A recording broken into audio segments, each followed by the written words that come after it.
Hello everyone, my name is Pancakes and welcome to this brand new episode of Media Buffet. Today I am joined by me, myself, and I. That is right, we are alone today and this is our next anime episode of the podcast. Today, JoJo fans will be pleased to know that we will be starting a coverage of all 6 animated JoJo parts.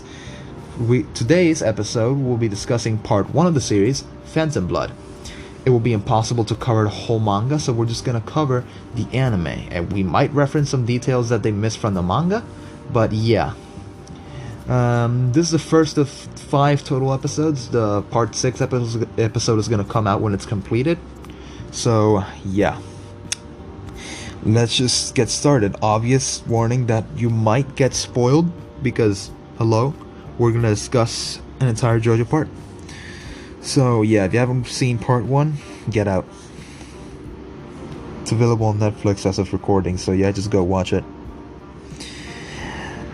So yeah, we all know the famous scene when the Joestar couple gets into that carriage accident, and the way that they introduce the series, some series introduce the characters with a shot of the city or a dramatic battle, but no, the way this series decided to present itself, a carriage accident, it's just legendary. Who would expect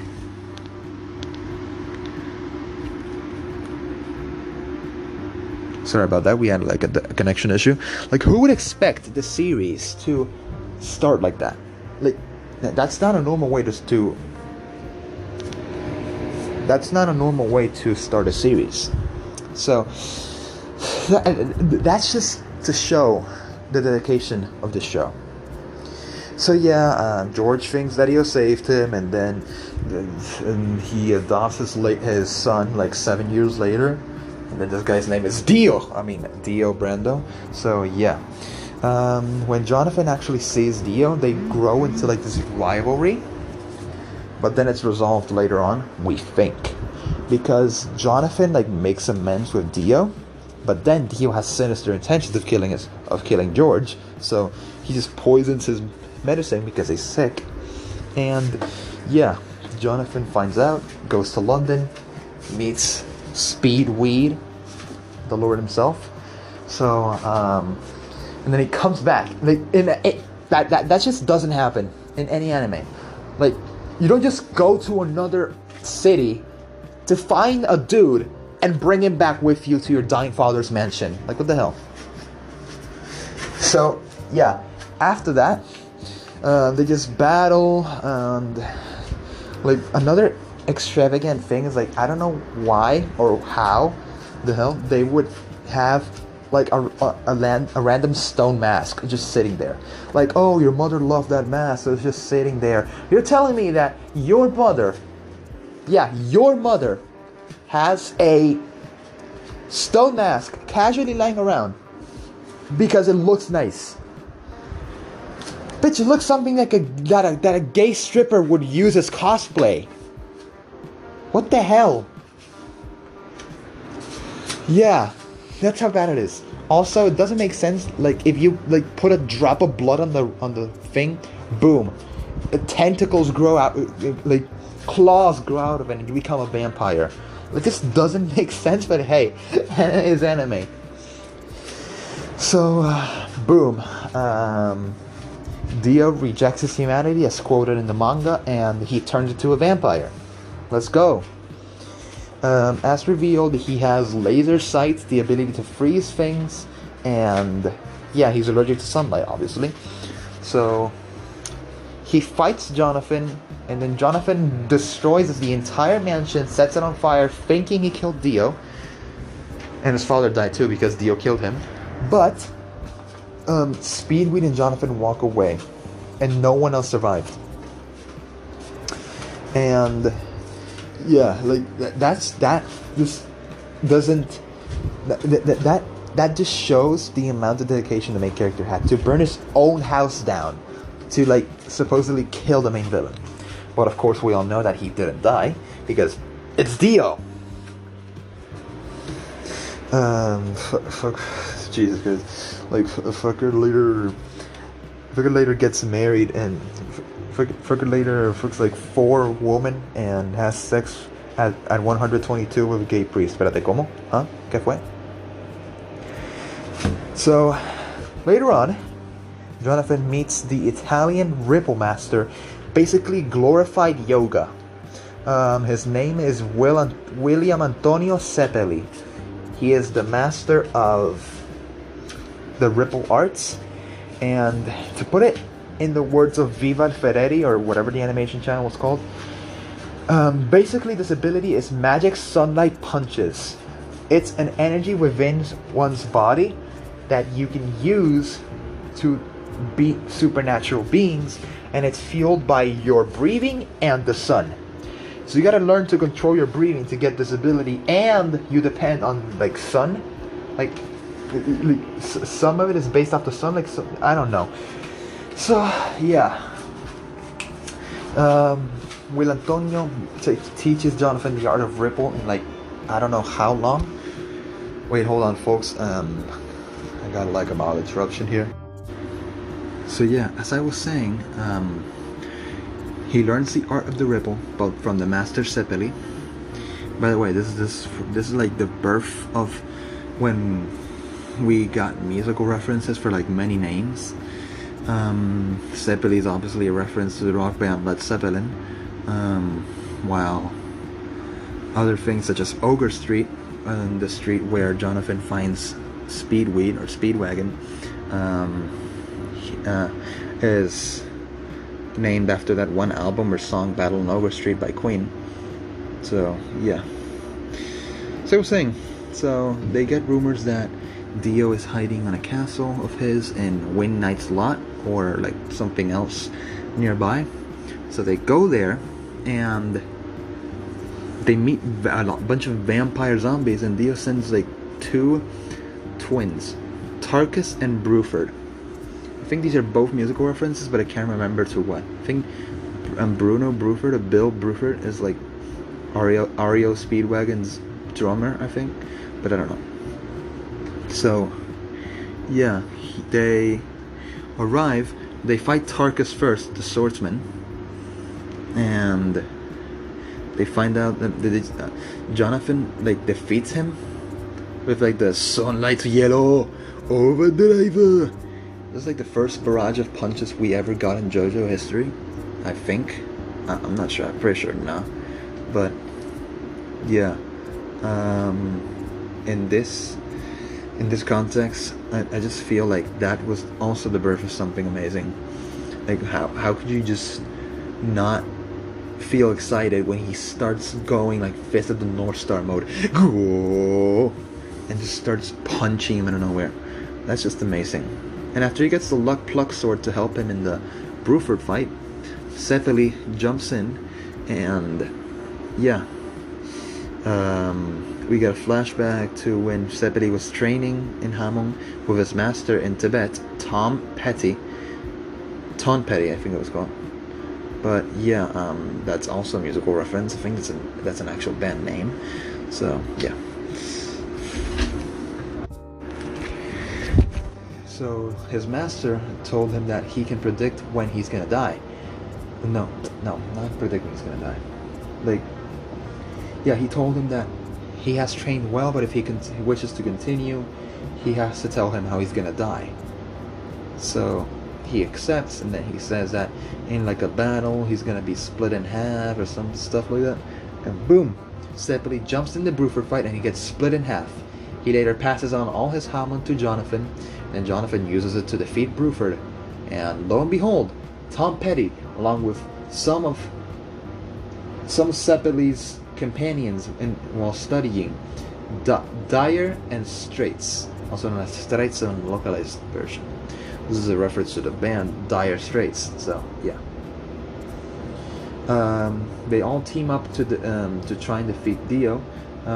Tom Petty and Speedwagon try to fight the zombies that Dio sends, while Jonathan takes on the man himself, but not before Dyer tries to attack Dio by himself, and he gives us the famous Fonderkraftsprita attack. I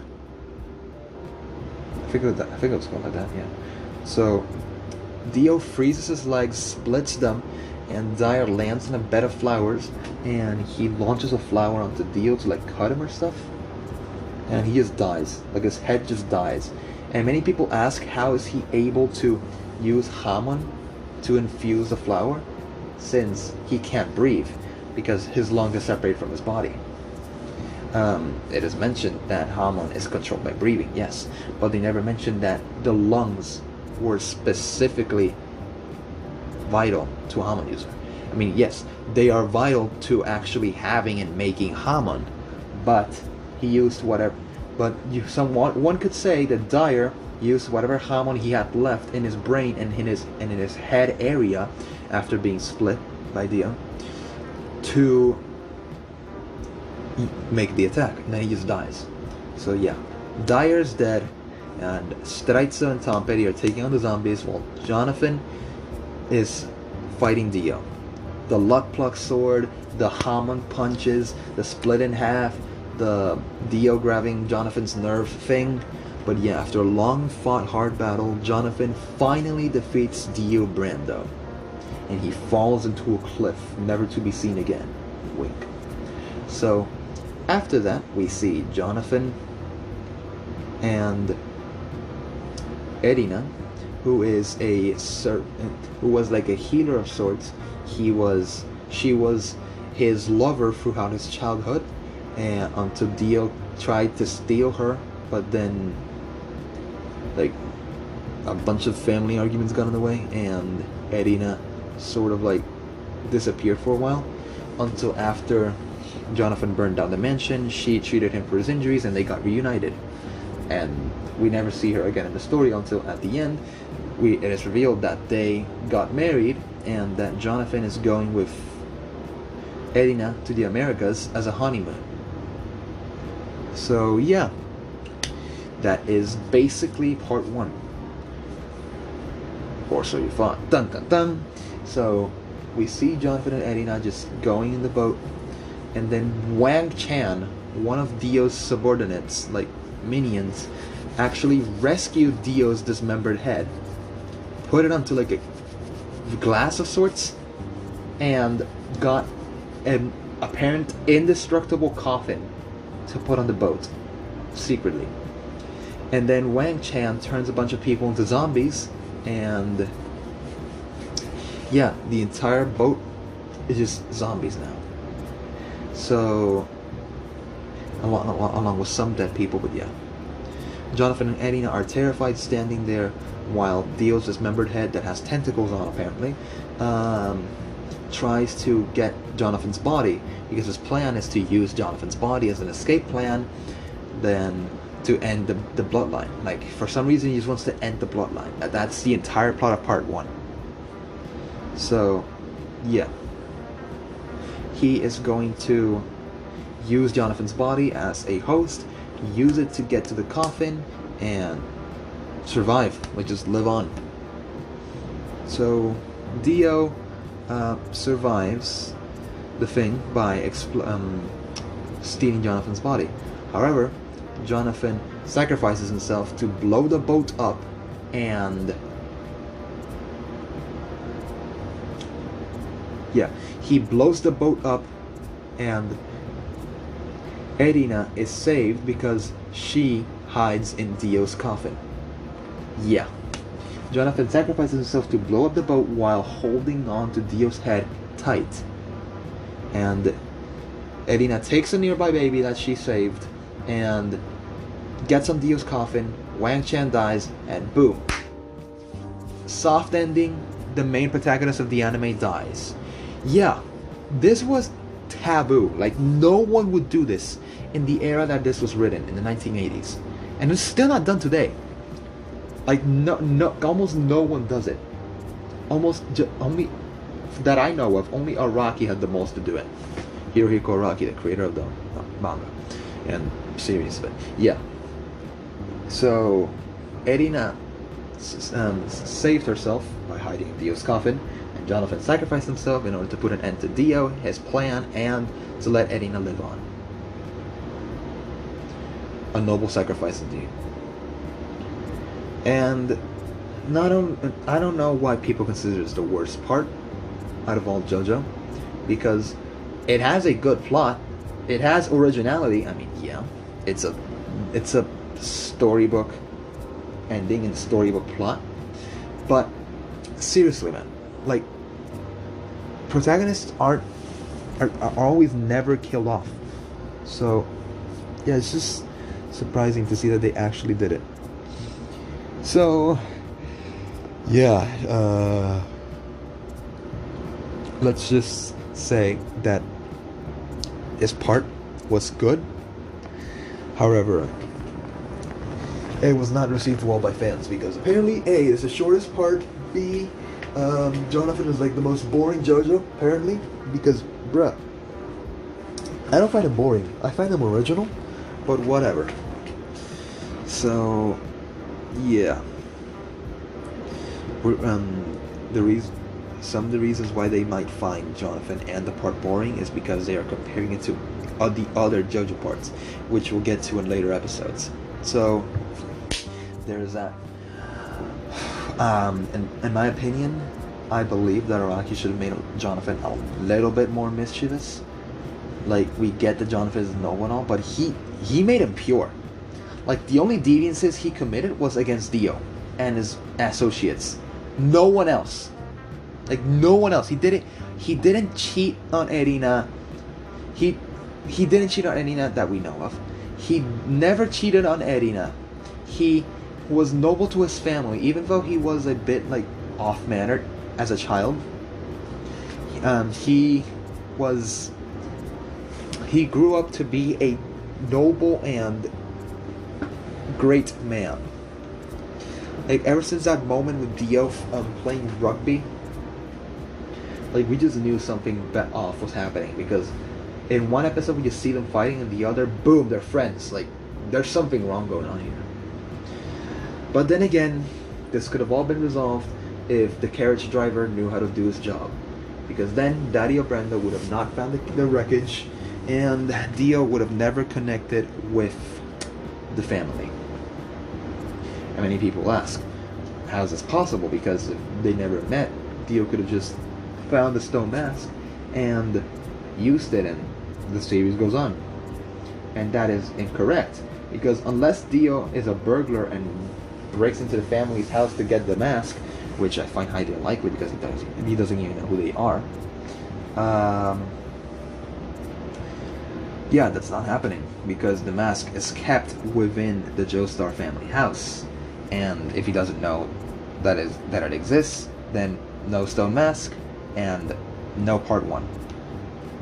However, the next part 2, might have something that could contradict this. What I'm saying is that even if part 1 didn't happen, part 2 could have still happened. But that is an episode for another day.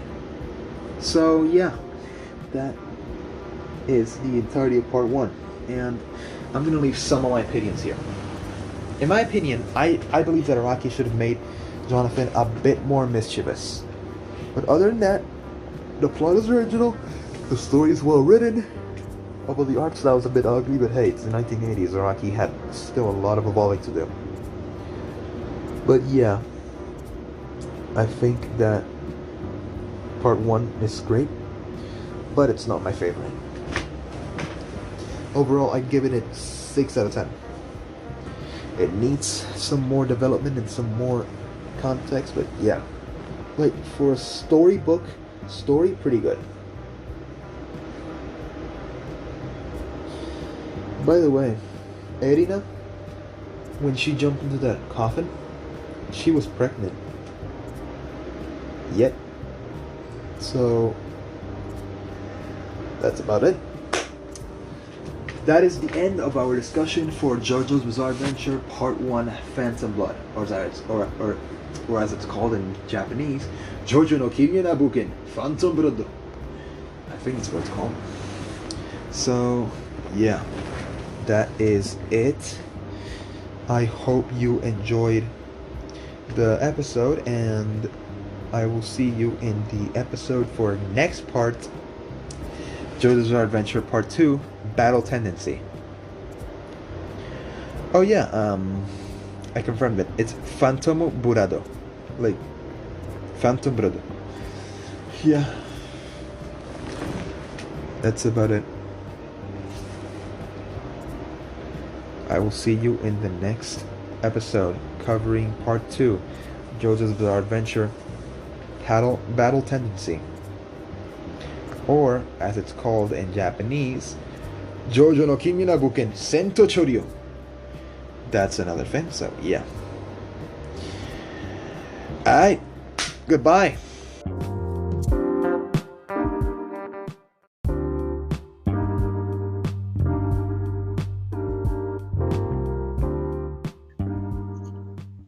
Hello everyone, my name is Pancakes and welcome to this brand new episode of Media Buffet.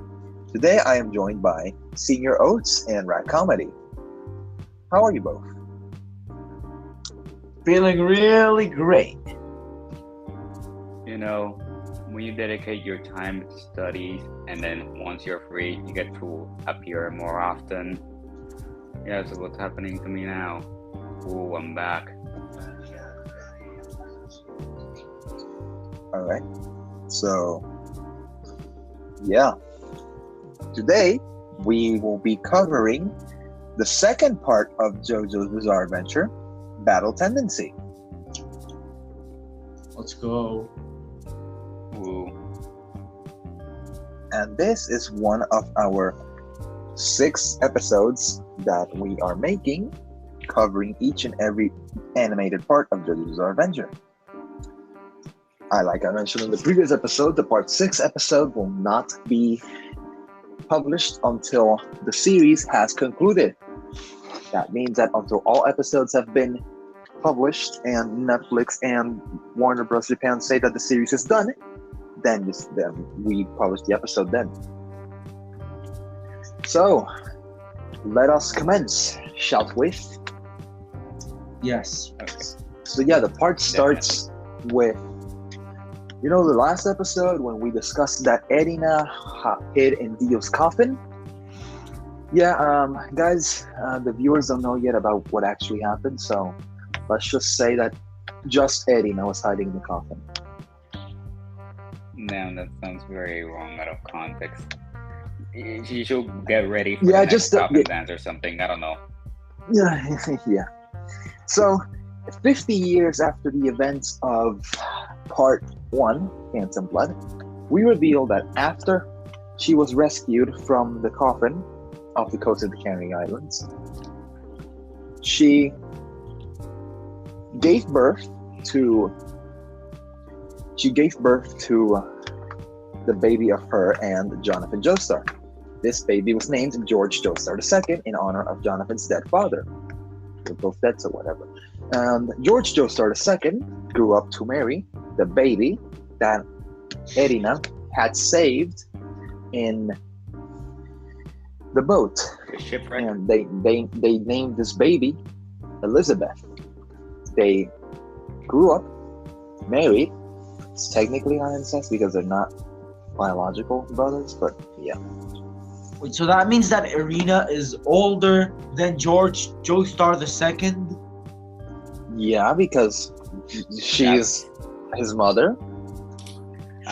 George Joestar II is Erina's biological son, okay?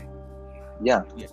But sadly, he was killed when he was under service during World War I by one of Dio's remaining henchmen after Part 1. This drove Elizabeth into frustration, ended up killing the official, and she had to go into hiding due to this because she was caught in 4K by a guard. Damn. Don't forget that the Speedwagon Foundation was in her ass during that moment. Yeah, Like, Robert E.O. Speedwagon during these 50 years grew up to be a massive businessman. He managed an oil tycoon and grew what became the Speedwagon Foundation, a biological and medical research foundation dedicated to not only research the most advanced technologies of medicine that there are, but the founder himself, Robert E.O. Speedwagon, felt that he was indebted to the Joestars due to, hello, Jonathan, and therefore he dedicated the company, sorry about that, he dedicated the company to the lineage. So the Speedwagon Foundation will always, according to him, help the Joestars. So yeah, Which that. is true. Let's go. Speedwagon. Yeah. The reason why Speedwagon is best waifu.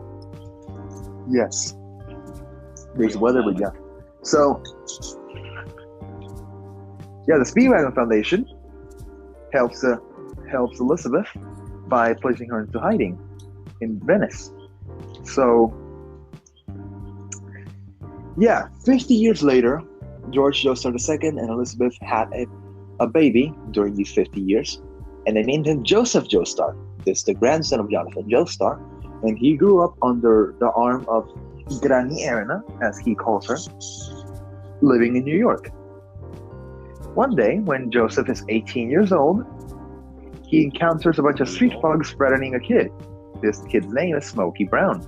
Only you can prevent wildfires, kids. Let's go, Smokey Brown. Let's go, Obama. Hey, hold up, what? You'll get it later, okay? Yeah, it's because he.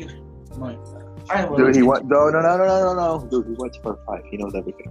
He finished part 5. He doesn't know anything from now. So he's probably So, yeah. He skipped parts. Joseph saves Smokey, and then they have dinner. They have dinner or lunch or whatever together. They eat, and this is when we see the famous. Your next line is.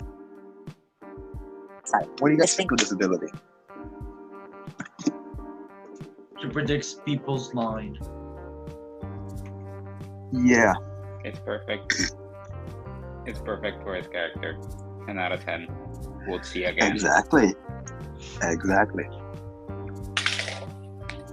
God damn, AirPods always telling me these stupid notifications, whatever. Keep going. So, yeah. After... sorry about that. Damascus. So, after they have dinner together, and he kind of like watches a thug, right? Yeah, he watches a thug. Between two gangsters, correct me if I'm not like Joseph between a gangster who I don't know, like a gangster was fresh out of a fight, and the gangster was being all racist and stuff towards Smokey, and Exactly. like good old man Joseph just defended him, like the good old man he is. Get to the look. I cannot wait. Look to the nigger in the yo part. Oh, you didn't. Okay. Part's good. So, no, he's not a part skipper. Calm down. So, yeah. That's good. After, Okay, that's good. Part 1 was amazing. I'm not a part skipper. Yeah. So, then we later get a flashback to Jonathan, Speedwagon, and Strizzo. Oh, and also Tom Petty, who I believe are the only guys who actually survived part 1. I don't remember if Tom Petty actually died. But then, 50 years later, Strizzo and Speedwagon, along with some Speedwagon Foundation men, I think they were, discover a bunch of... They destroy the original stone mask that was used by Dio, but they later find... Yeah, Speedwagon took a sledgehammer and literally smashed the stone mask to pieces. He did a favor to the world again. He didn't even start the foundation yet. Exactly. So, yeah. No, wait. Actually, he did. I don't know. No. Wait. That was 25 years ago. Never mind. So, yeah.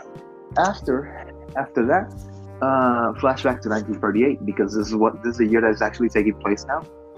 We forgot to say the years in the last episode, but part 1 takes place in 1868 throughout 1889. So 1868 is the year when the carriage accident takes place. 1875, I think, is the first year when Jonathan I don't know. No. I'm getting it wrong. Sorry. 1883 is the first year when we actually see Jonathan in action, and 1889 is when the majority of Beds of Blood takes place, and we see Jonathan die with Theo in his arms. So, yeah. Don't mention that. After that, you don't kill the after buff that, man 50, like that. 50 years later, Speedwagon, along with Straizo, travel to some ruins in Mexico. And what's this? Avocados They from see Mexico. they see a bunch of stone masks. But what? They destroyed the stone mask. How can this be possible? What do you guys think of this? Don't know, but something power shared to I don't know, like remember when Dio put on that like stone mask? Probably someone will use those stone masks and use them obviously for evil. I don't know, but let's connect dots. Maybe Mary Joestar traveled to Mexico once and found one of those masks and brought it home.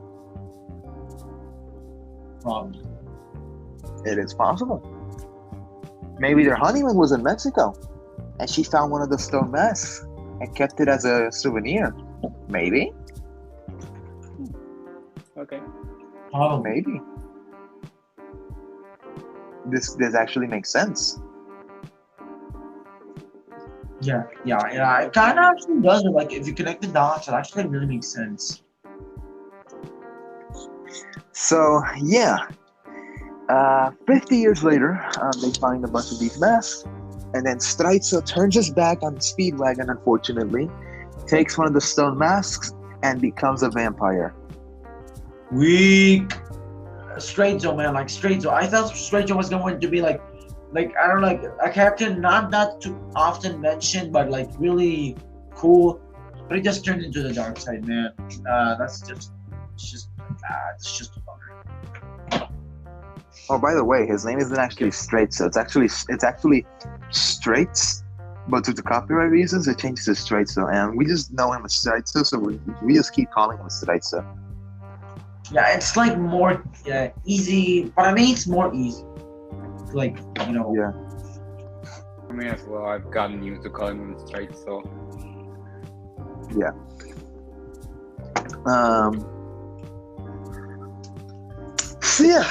He becomes a vampire. Unfortunately, he finds Joseph and he attacks him because he's a vampire now, With an naturally. IV grabber. And Joseph randomly finds a Tommy gun out of nowhere and shoots him with this Tommy gun. And yeah, real. And after call that this doesn't Tommy work, gun even though his legs are overdrive. obliterated. Even though Straizo's legs are obliterated after all those gunshots he fired. Still alive, kind of like William Afton. And I don't know why he used the Tommy gun, because he has Hammond powers. He inherited Hammond powers from both George Joestar II and Jonathan, so yeah. And then, or just Hamon. But yeah, it could have been Ham. just descendant. Just Ham. They actually call it Ripple here, but yeah, just Hamon or Ripple, either one works. It's Hamon. It's Hamon, 100%. Hamon. For the viewers, let's just say that Joseph inherited Jonathan's magic sunlight punches. Yeah. So after Joseph used a literal Tommy gun, it fires like 30 bullets per second. It didn't work.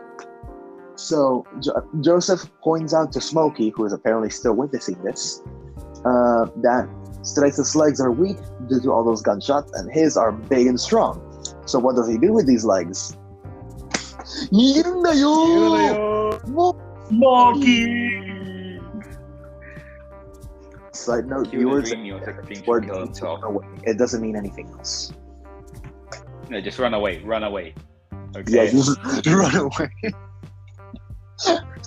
This is one of the goldest Put out of moments. here, Smokey. That's what the caption This says. is one of the best parts of part 2. Like you're expecting it to like use like a kick, like a hamon kick or something, but no, he just runs away. He just runs away. Yeah, 10 out of 10. Word. Pure character. Keep going.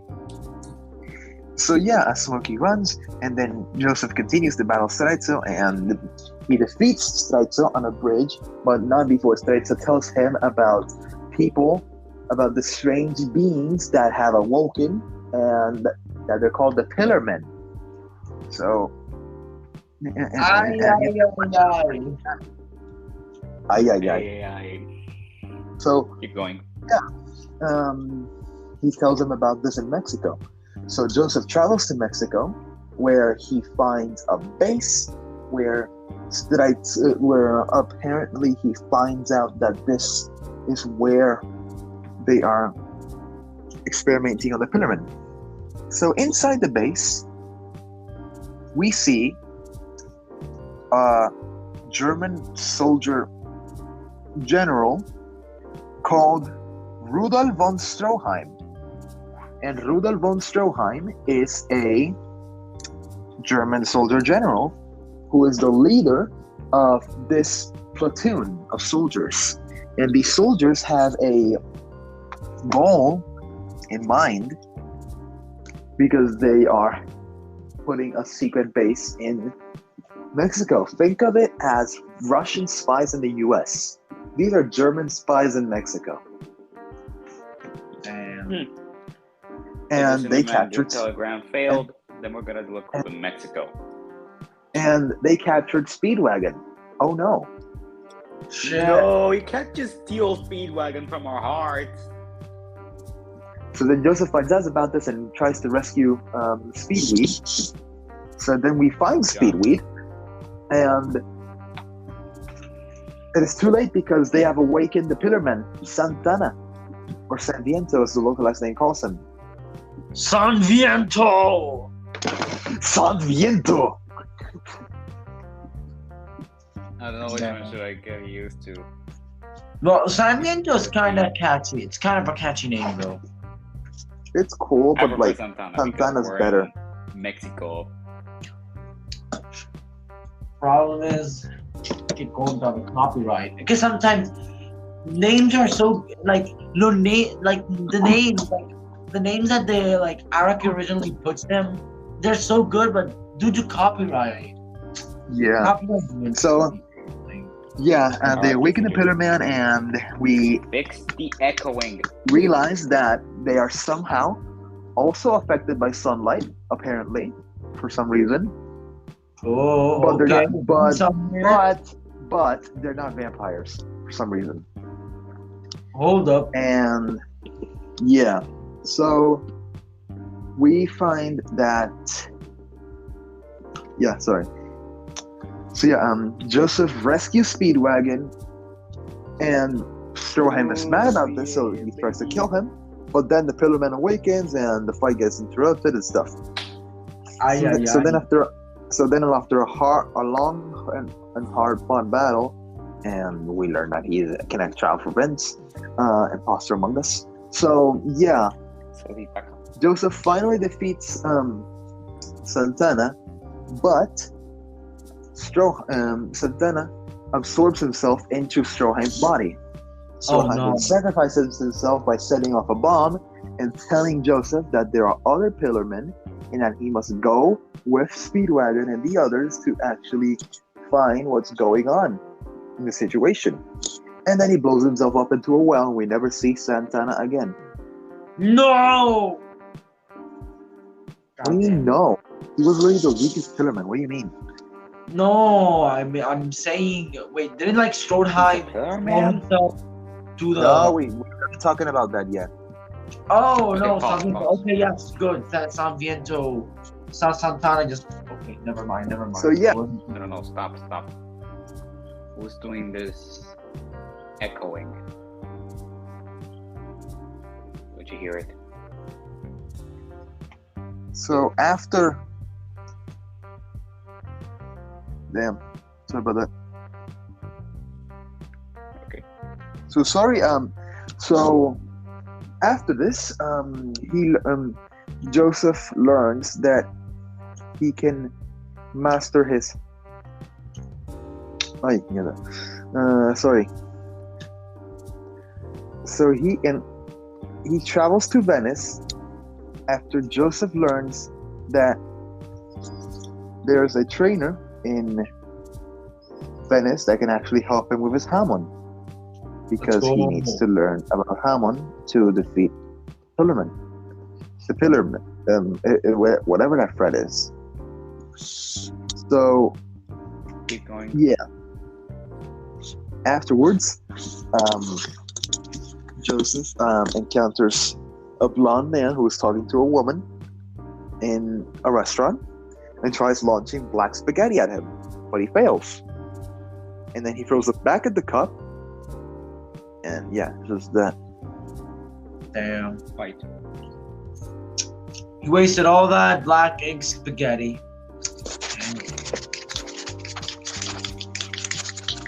So, yeah, this is our introduction to Caesar Sepeli. Caesar Sepeli is the grandson of the great rebel master Will Sepeli, who's tragically died in part 1. You And got the Darth Maul treatment. Let's go! Hey, baby! hey, baby! Oh my god.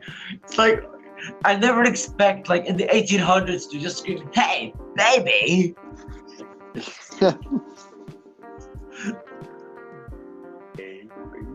So, yeah, Keep going. we learn, and then Caesar has a bit of resentment against Joseph because, hello, his grandfather died fighting alongside his. So, yeah. Complete nonsense. And Joseph then Both encounters their a grandfathers mask. saved the world. That's what the point of the mask is. And then we, Oh, I should have tortured you with that song when you were talking about the multiple masks.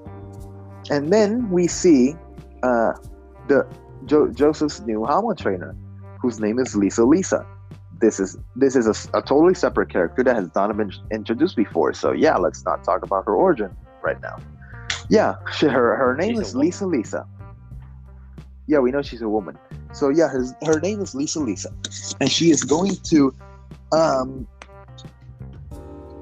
take care of Joseph. I don't remember much of part 2. Sorry, that's it. Please I'm just remember. gonna go ahead. What?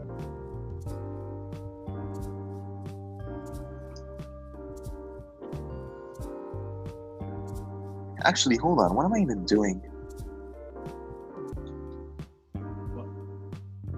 Hey, what happened? Bruh. Dude, I'm like so brainwashed right now. Sorry. The real story is that Joseph travels to Rome to learn about the other Pillarmen, finds Caesar, and then he takes him to Venice to learn more about Hamon. But not before actually encountering the Pillarmen, because they awaken him. They awaken them. Echoing still there? One of the Pillarmen is awakened. This Pillarman's name is Wamu. Or as I like to call him, Wamu. Exactly. Let's get copyrighted. So Okay, but yeah, Wamu tells the just teabags on the dudes for being mortals, and then he just does a pose and says, "Awaken my masters!" And then the other two Pillarmen at the wall awaken. let's go. Their names are, in order, SCDC, not ACDC, SCDC, and then Cars with a K. Okay, I'm gonna stop you right there.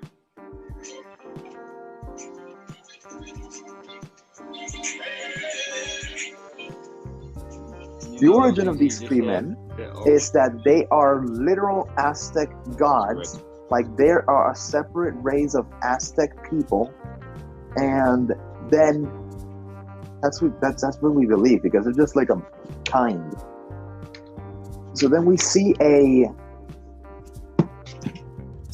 Cars and SEDC realized the potential that their species had of evolution, because they crafted the stone masks and wanted a mysterious artifact called the Red Stone of Asia to actually to actually harness the stone mask power and rule the world. And no one in the race wanted that to happen. So they just killed off everyone in the race. Cars killed off everyone in the race. So then SEDC accompanied him, and he fled.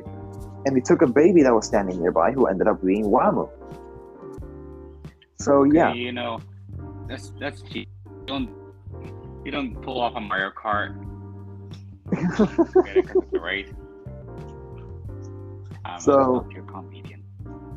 yeah, after this, Joseph pulls like 500 cards out of his ass, and then does the Hamon Clacker volley, which is a thing where he takes his balls, like his metal balls, on a string, and he does like 500 spins with the Wamu. With the Hamon.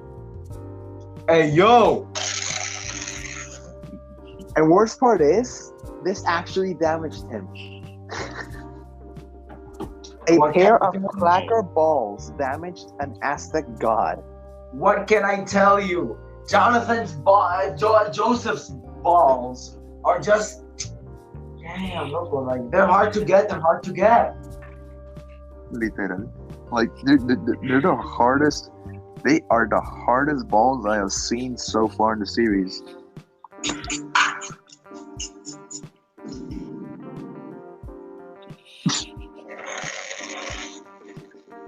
They're iron balls for a reason.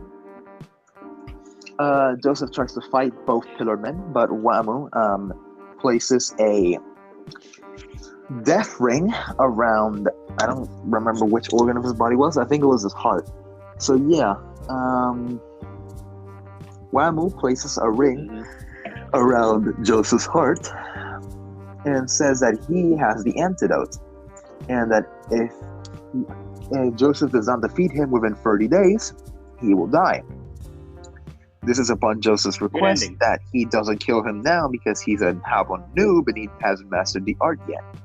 So Wamu notably accepts, and SEDC doubles the wager and puts a ring around his lung, saying that if he doesn't defeat him in 30 days, he will get the Brazil. The Brazil hammer. Okay, so there's two rings in Joseph's body, one in his heart, and one in his throat.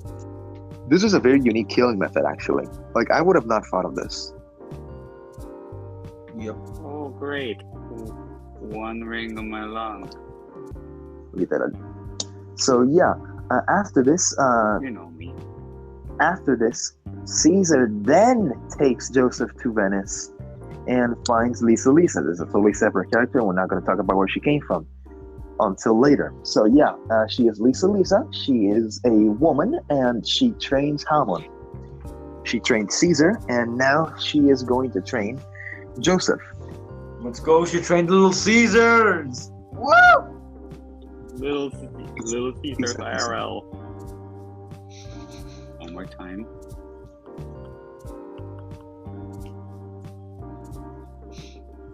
Demon Slayer. Second time. All right, so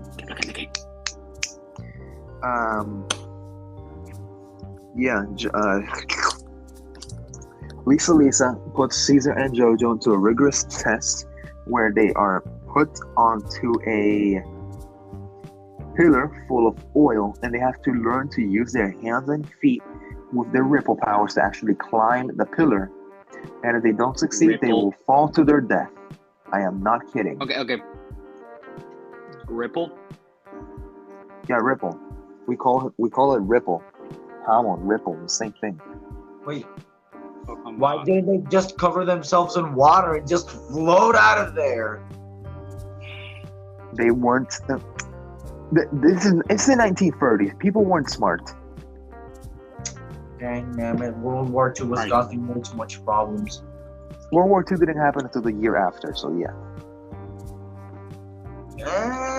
It's kind of the same. No, it's not the same. Yeah, so Stroheim was part of No Germany. Alright, so look at this link. This is when the story actually takes rumble. Alright, so the reason why does when the other pillarmen want to rule the world is because they need to use the stone mask along with the power of something called the Red Stone of Asia, which they need to put on the stone mask to actually harness its power and become the ultimate life forms. They need that stone to actually harness its powers. But who and where is that stone located? Lisa is keeping that stone because she knows that the Pillarmen can use it to rule the world, and she doesn't want that to happen, so she's keeping it safe. Now, she says that this stone can also be used to destroy the Pillarmen. So then Joseph trains with Caesar to expand their Harvard training and defeat later Whammo and SEDC. Okay. Whammo. I think it was Whammo? No. It was... I don't remember who it was, but later Lisa assigns Joseph and Caesar each to one of the Hamon teachers to have their final test of their Hamon training. Caesar successfully passes the test with his mentor, Messina. No, it's Messina actually. Messina, because it used to be Messina, but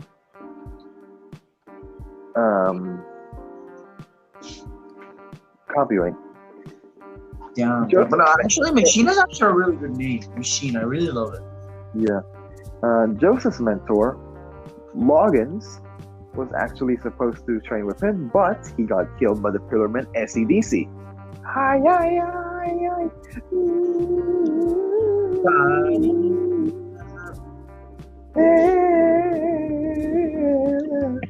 I got you covered. Yeah. Yeah, just Copyright. Copyright's so fucking hard right now. So yeah, Joseph then gets SEDC, right? He finds SEDC, and he defeats him. I think. Yeah, I think he defeats him actually. So yeah, after multiple crying, spikes and techniques and a million ass pulls and predictions and outsmartings later, we find out that despite SEDC's heat increasing abilities, Joseph defeats SEDC. And I think like the last bit of his body, I don't remember it much, but the last bit of his body was used to possess Susie Q, one of Lisa's assistants, and to try and steal the Red Stone of Asia from her. So then Joseph finds out about this. They take out Susie Q. They take out the filament from Susie Q's body and defeat him once and for all. But not before Joseph accidentally sees his mother naked. Okay. So, yeah, foreshadow. But yeah, Joseph is told to wait as Lisa showers or bathes, but he can't. Mild disconnection issue, but yeah. We had Joseph can't seem to wait, looks for the keyhole, and sees Lisa naked, taking a bath. Hey yo. And then we get the classic, nice.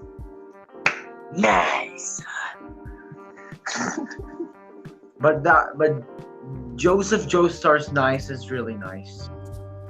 Nice. Nice. So yeah, after that, they just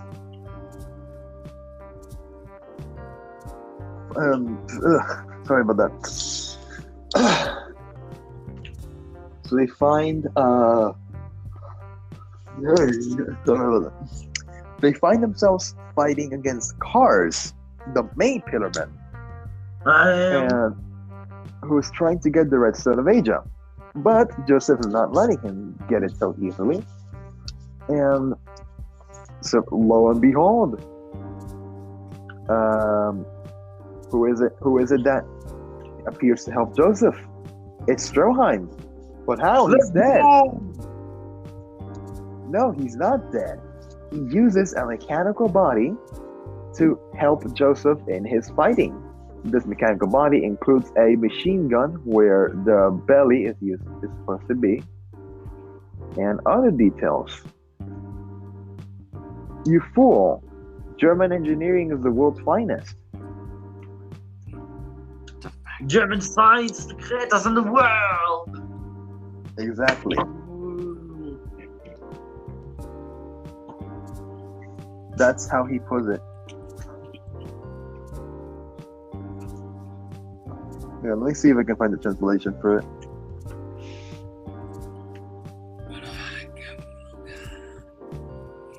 Brakamono-ja! ドイツの覚悟は世界一! Yeah. Okay. Keep going.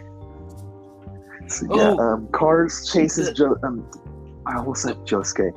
Cars almost chases Joseph to get the redstone, actually chases Joseph to get the Stone of Asia.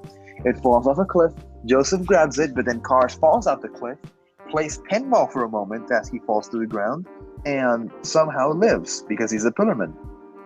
Very nice, Caesar-chan. Yeah. So then, Caesar, against Joseph's wishes, decides to infiltrate a local hideout where they believe Whammo is hiding. And then Caesar fights Whammo, almost defeats him, but not before Caesar dies a tragic death by having a stone crucifix fall on him.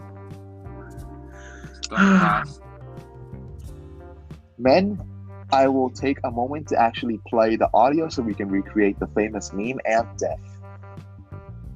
Let's go.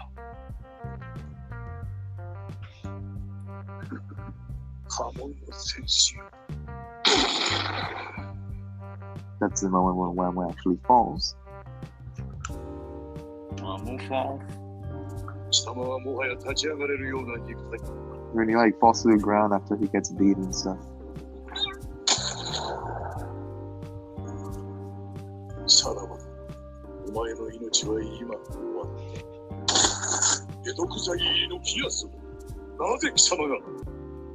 Actually, I forgot to say something. So you know the antidote for Joseph's ring on his heart? Yes. Yeah. Caesar Caesar actually uses the last bit of Hammond before he actually dies to trap it in a bubble along with his headband and give it to Joseph when they find out. Luckily, wait, no. Oh, before that scene.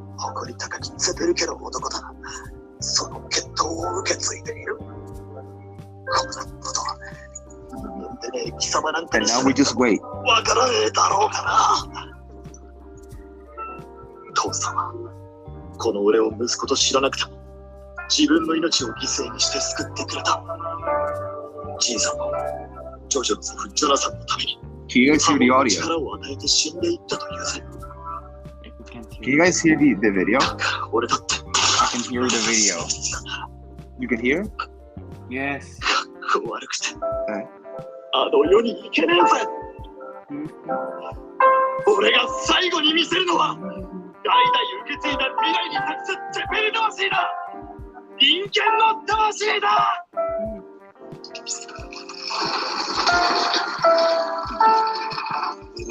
ジョド俺の最後のハモンドだ。受け取ってくれ。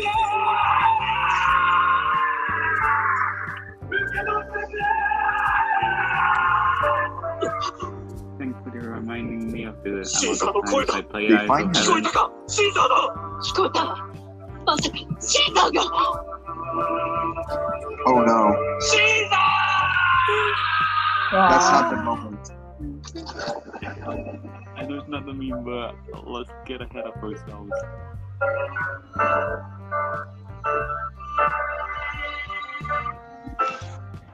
奴の血で作ったシャボン玉が割れないところを切って最後の半分に絞り切った。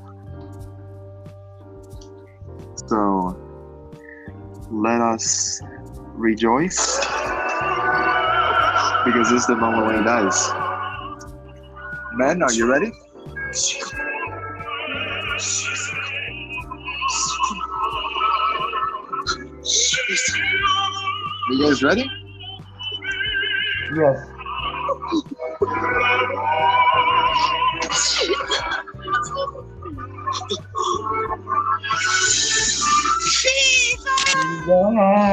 ー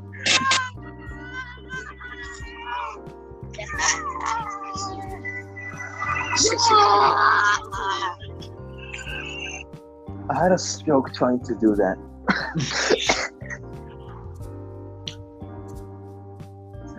Oh my god.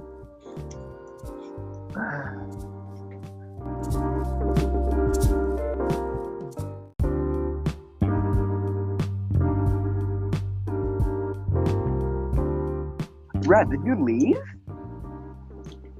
I didn't leave. My screen froze. But did you not? Were you not here for the Shiza moment? I was there. I Alright, did say that she's I hope you. I trust you did it too, Senior Oats.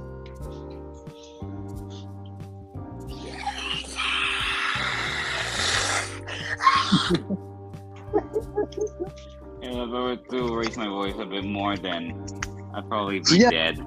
The final battle at the Coliseum or whatever in Switzerland. Cheap Coliseum. So Switzerland. after Caesar's tragic death, Lisa and Joseph agree with Wamu and Cars to battle one-on-one at the Coliseum or whatever. Joseph goes first as he battles Wamu in undead zombie horses. Yes, you heard that right. As a bunch of zombies watched. And yeah, Joseph uses his million ass pulls and weapons or whatever to actually defeat Wamu. And he keeps his promise and takes the antidote, not when he got it from Caesar using the bubble, but he actually takes it only after defeating Wamu. So he keeps his promise. And Wamu respects him for that and being a brave soldier. Remember what I said about waiting? Yeah, that was what I was waiting for to tell. Paid off. Yeah. What do you guys think about this decision of his? Kind of risky. Not It kind was of risky, but hey, it was good. He kept his promise, which pretty much one would just tell them, "Hey, you got my respect, boy. Now we're gonna be fighting for you. Now I'm gonna kill myself. Goodbye." He didn't. So yeah, Other than Caesar there, I think I just enraged everyone. It's a lie.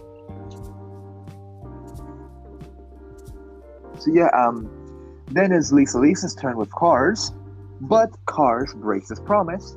Almost makes Lisa drop onto a bed of spikes, but then he gets dropped into a bed of spikes himself. However, and also Stroheim unexpectedly arrives with help with his army of UV solar rays. After they learn that Filament can be killed by solar energy, he uses his soldiers to make like a super amount of UV solar rays to actually defeat the Filament. Here we one go was again. defeated. I'll tell you again. German science is the best in the world. Let's go. So, yeah. Or so we thought. So, yeah. After What do you Joseph, mean you cleared? It's a after fact. Joseph defeated SCBC and took the lung antidote, he took the heart antidote using Wormwood's lip ring after he defeated him. So then we see Lisa. Lisa almost get killed by cars, and then we see Speedwagon, yay, along with Smokey, conversing each other in the distance where Stroheim is. They all ride together, and this is when Speedwagon tells Smokey that Lisa is none other than Elizabeth Joestar, and that she is Joseph's mother. Dun dun dun. What? Yeah, we definitely didn't know this. When your mom is a hot MILF in your area. Yes. Hey, yo, hold up. Wait a minute. So Yeah, sure, you might have risked death, and whereas this, you might have get stolen or whatever, but hey, you got a hot MILF, and that's all that matters. indeed. So then we utilize this. Yeah. So Cars then gets dropped into the bed of spikes himself, only to have stolen the Stone of Asia and used it with the Stone Mask to make himself become the ultimate life form. Joseph does not know what to do because he already used the Red Stone of Asia. We're all doomed. So what does he do? Yeah, the Stone Mask gets embedded onto Car's body like it did with Dio, but this time we have the Red Stone of Asia, so a bunch of things start glowing, and then Cars becomes the ultimate life form. So he's unbeatable. He can grow animal limbs now and shoot deadly lasers and do stuff. So what does Joseph do? He uses his only technique that can help him in defeating Cars. The legs. Is he going to use karate? No, he is going to use something even better. He's going to use his legs. Wheel. Smokey. And this time, just plain Nero on Dario this time, okay? But this time, and he's this time, holding some glowy. This time, Smokey runs with him. Didn't he run with him the other time? No, yeah, but he ran afterwards. So yeah, after like a million assholes later, Joseph takes a helicopter to distract Cars, crashes the helicopter, and then Speedwagon screeches at all while seeing this. Lisa's taken because and is like saved, I think. And then Joseph drags Cars onto a volcano, where he fights him, lures him to the volcano explosion, loses his hand while Cars tries to cut it, and then gets exploded by the pressure into space, where he cannot move back into Earth, and he eventually turns to stone, and he is lost in fire.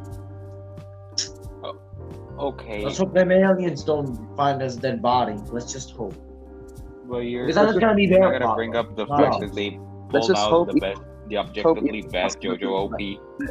Let's just hope Elon Musk doesn't find his frozen body anytime soon. Hopefully.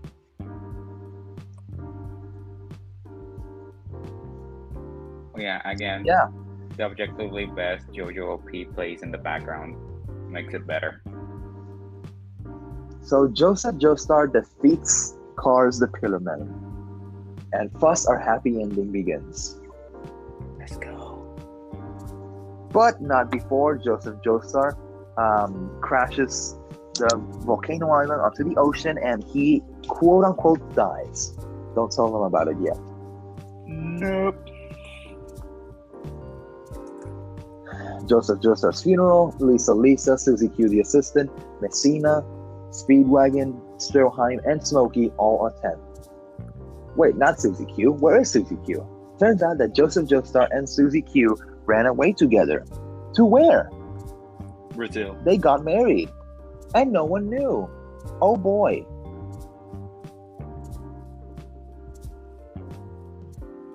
What is your thought on this, Rat? Like this ultimate betrayal on their part.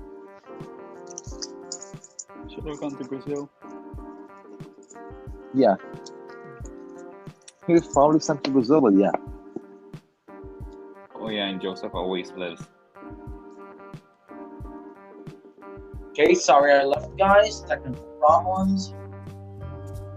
Cool day. I thought you were gonna be getting the milk, but apparently it just lagged out.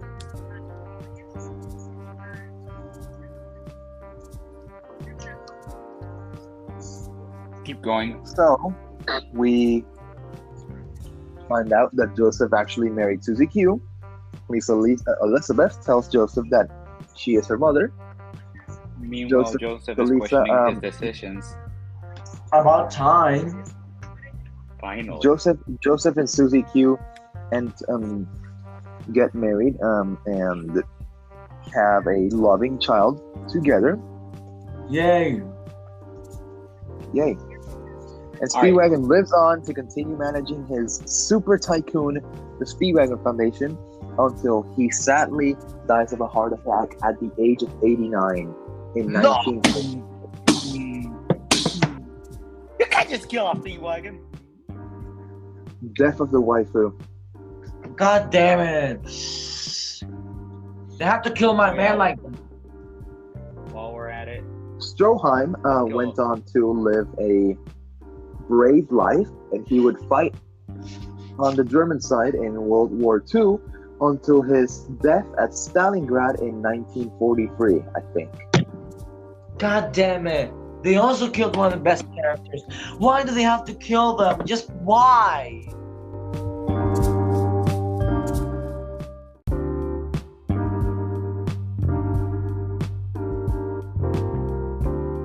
So, yeah, Edina went on to continue living until she died in 1950, sadly.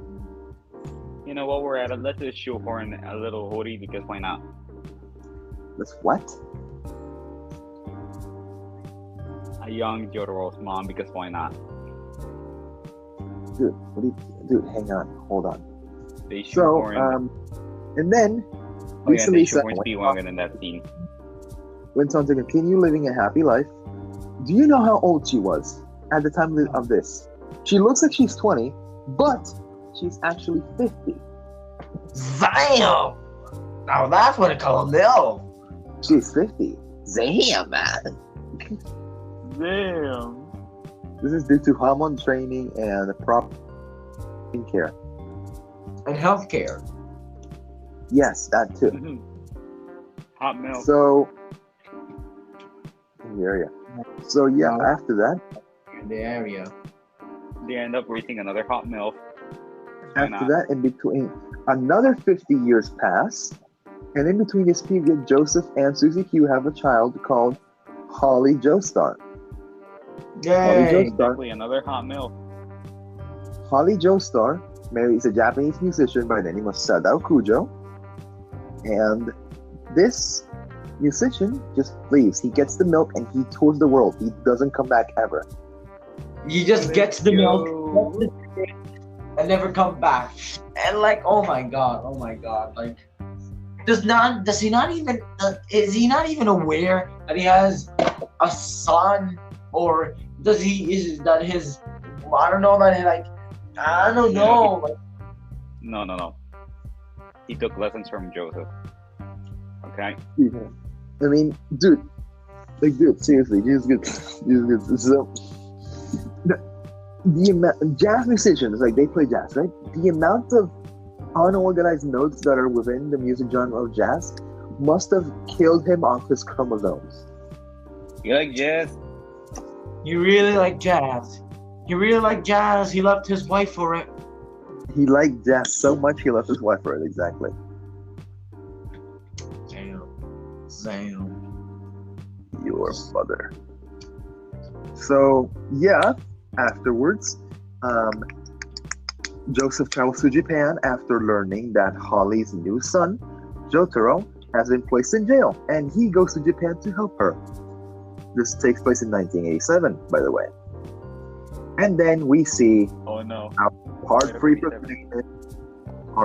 protagonist, Jotaro Kujo, in the jail cell. Let's go. Let's go. And this is another story for another time. The episode for part 3, Stardust Crusaders.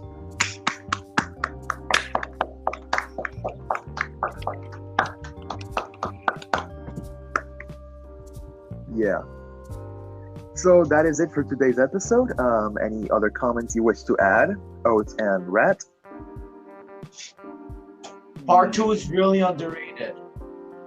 Yeah, part 2 has a lot of memes and it has a lot of narrative. Many people seem to think that part 2 is hot garbage, but personally, part 2 is my second favorite part. Wait, people hate part 2? No, people just hate part 2 because it doesn't have stands. Bro, you also forgot. Okay. Bro, you also Those are forgot. hard skippers. Smokey became the mayor of New York. Oh yeah, I knew I forgot someone. We don't know what actually happened to Messina, but Smokey grew up to become the first black mayor of Georgia, not New York. Never. I thought it was Georgia. Oh my god. Established the Obama joke. It paid off. And that is when we joke that he looks like Obama. Oh my god. Time to research Because- Google old Smokey. Fun fact. Obama appears in part 3. Alright, so we just... Yeah, any other comments? No. These nuts. We just have to do it. Alright, so that is all for today's episode. You guys say your goodbyes. Bye-bye. I hate this podcast. True JoJo fashion. Goodbye and arrivederci, and we will see you all in the next episode of JoJo Part 3, Stardust Crusaders. Time to nigga yung my.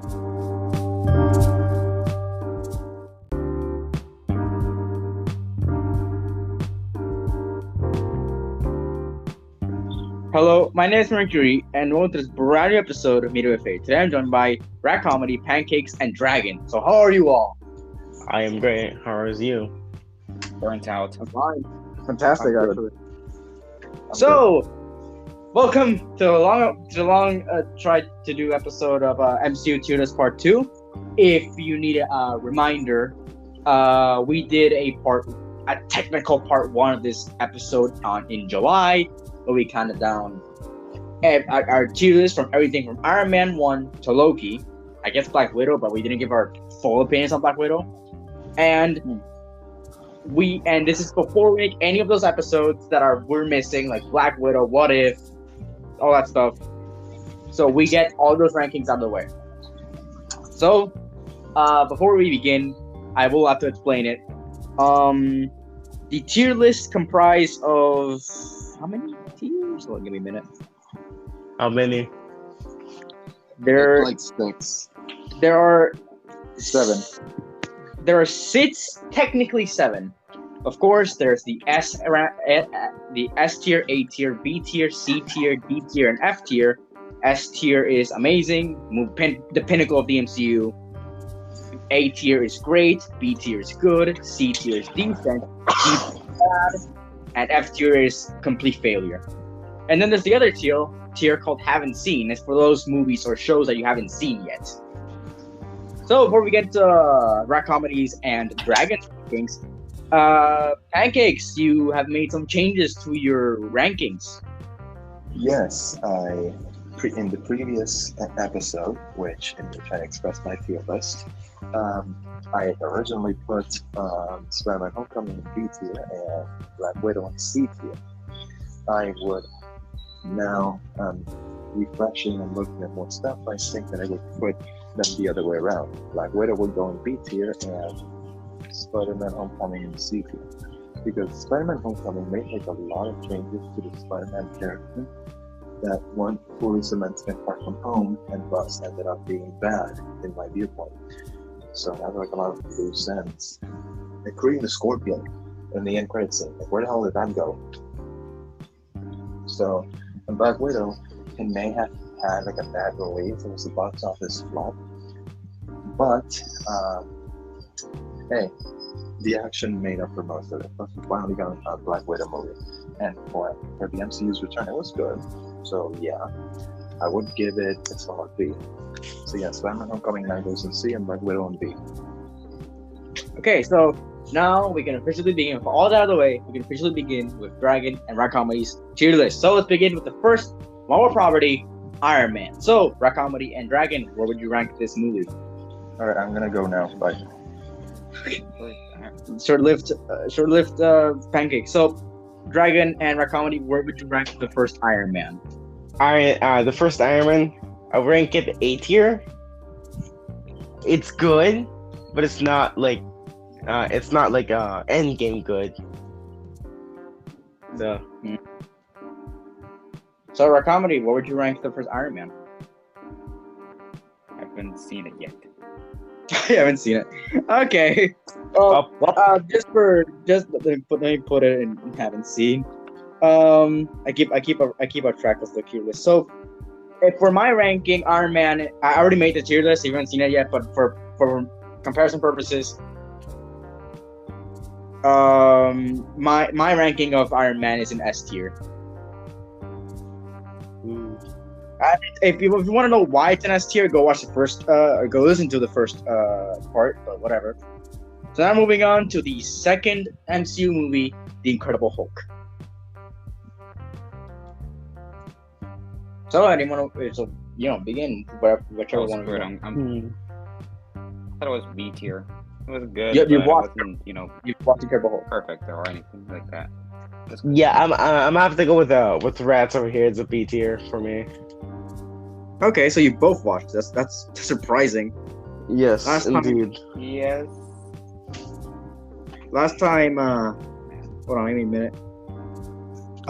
Last time both Pancakes and our other companion, it's Seed, didn't watch the movie. For me personally, The Incredible Hulk is at a D tier. Yeah, so it's just a D tier. So the next Marvel property is Captain America, the First Avenger. Ooh. No, Iron Man 2. It's Iron Man 2. Sorry. I forgot about Iron Man 2. So, Iron Man 2. Okay, Iron Man 2. I remember seeing it, but I don't remember. So you've seen it, but you don't remember anything about it. Pretty much. I'm gonna go A tier. A tier. A tier Iron Man. I guess against RAT Comedy, it probably goes in. I haven't seen.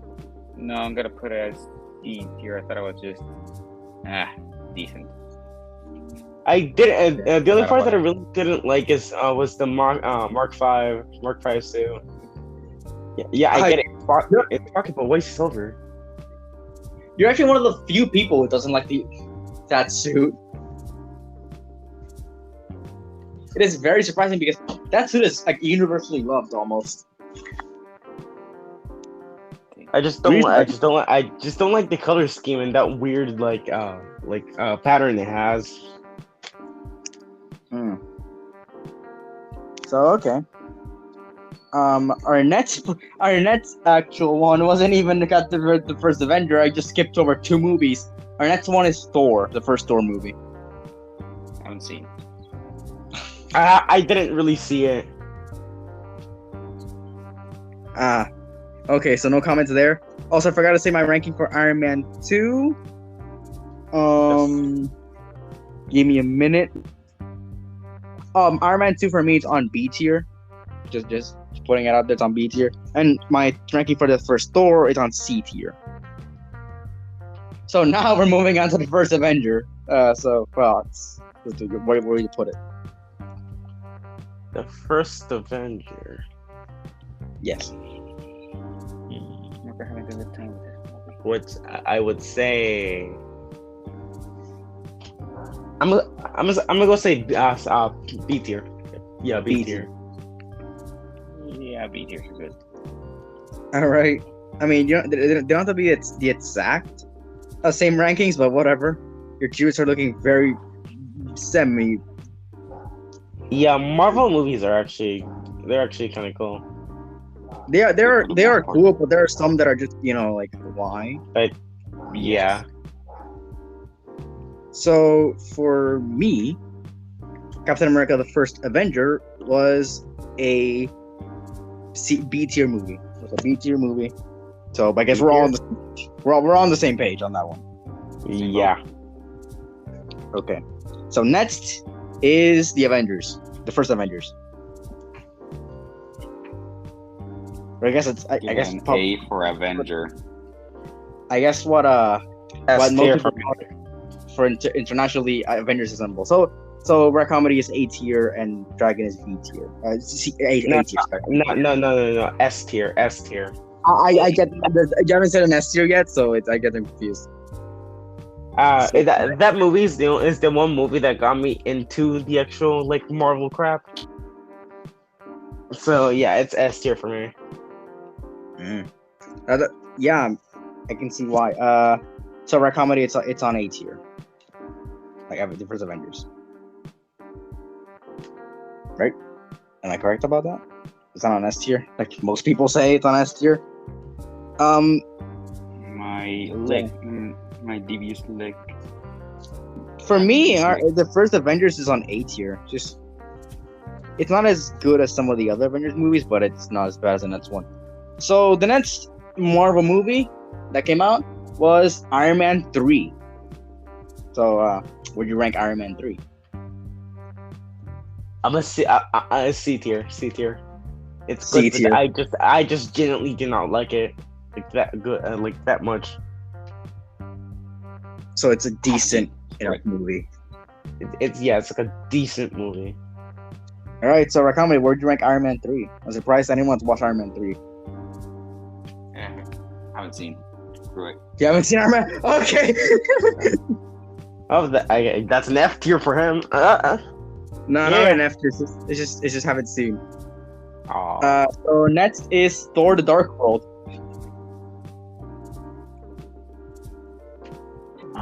D tier.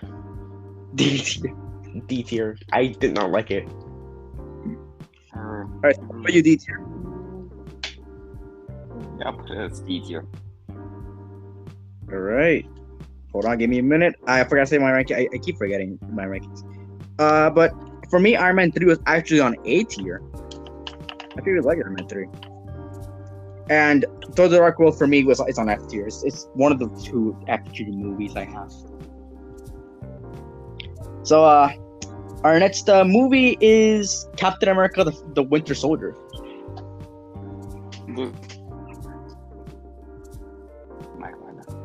Winter Soldier.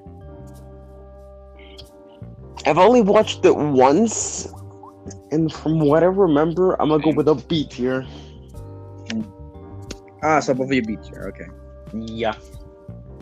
I believe we're on the same page, because I'm one of those people that likes Winter Soldier, but I don't see like the whole hype around it.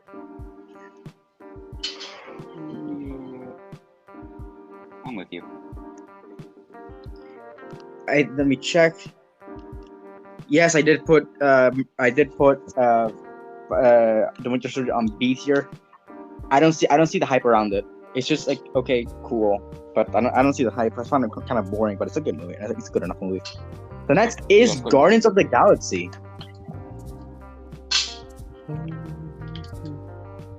So, Guardians of the Galaxy.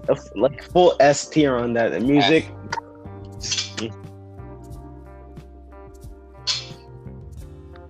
Okay. So, Red Comedy, where do you put Guardians of the Galaxy? An S. An S? Yeah. S tier? Why?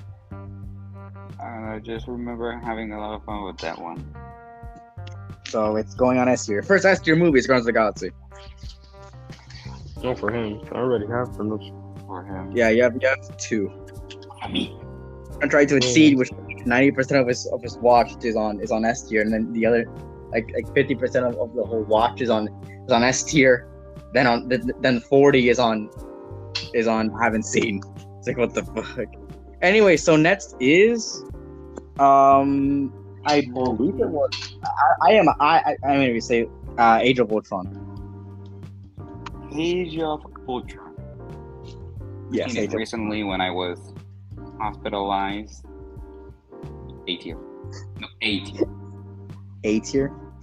Yes. Yeah, I'm gonna go with Damn it. echoes just makes me say B tier. Every time I was saying A tier. Oh, there we go. So both of you A tier. Yep. All right. It's like I'm taking orders. From like I don't know a fast food place, but no. I very surprisingly because I put Age of Ultron on C tier. It's just kind of like they kind of messed up Ultron a little bit because he's not supposed to be funny. He's not supposed to be cracking jokes. Funny? Wait. He cracked. Wait. Yeah, Okay. he cracked. I'm jokes. like dead Funny. serious. When I watched it, I never understood his jokes. I never laughed at his jokes. I don't laugh at movies technically. Like I don't laugh, but whatever. So next is Ant-Man, the first Ant-Man.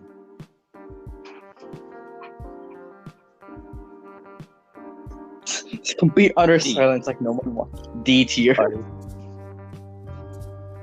gonna have to go. Put it lower, but Here. I'm Go with being a- generous with that D tier. But C is just no. Get So up right, Dragon, what would you rank Ant-Man? Didn't really hear you. there. I A. said D tier. Yeah, I I'm- don't like that movie. It's only I one like- scene in it, but I'm not gonna mention it. So Dragon, it's on A tier. No, C. C. I just like that's two ranks above it. Whatever. Yeah, I mean, the first Ant-Man, I did put it on A tier because I actually really liked the first Ant-Man. But yeah. So Good next scene. is. So next is Captain America: Civil War. I don't understand the hype around it. I put it at B. Still a good watch. All the Captain America movies are in B tier for you. Wait. What Captain America are we there? We Civil are on War. the final Civil War. You know, Oh, Democracy versus Confederacy. I'm gonna go We are with B tier. blasting through these movies. Holy shit. B tier. Finally, we are speed. We are speed. Last time, Aye. last the first part took like genuinely like almost 2 hours. What happens? It's only been how many minutes? I think. It's been like almost 20 minutes, Yeah, 20 minutes. and we're already. We've been bitching about these stupid Marvel movies. It's Marvel. They have good movies, but some of them are actually kind of shitty. Yeah, I know. Like Real. real, like especially No. Keep going. Anyways, next is Doctor Strange. Haven't seen. I've seen it. I'm gonna go with a B tier because My ranking for Doctor Strange is on S tier. S tier. Yeah, Really? I really actually like Doctor Strange.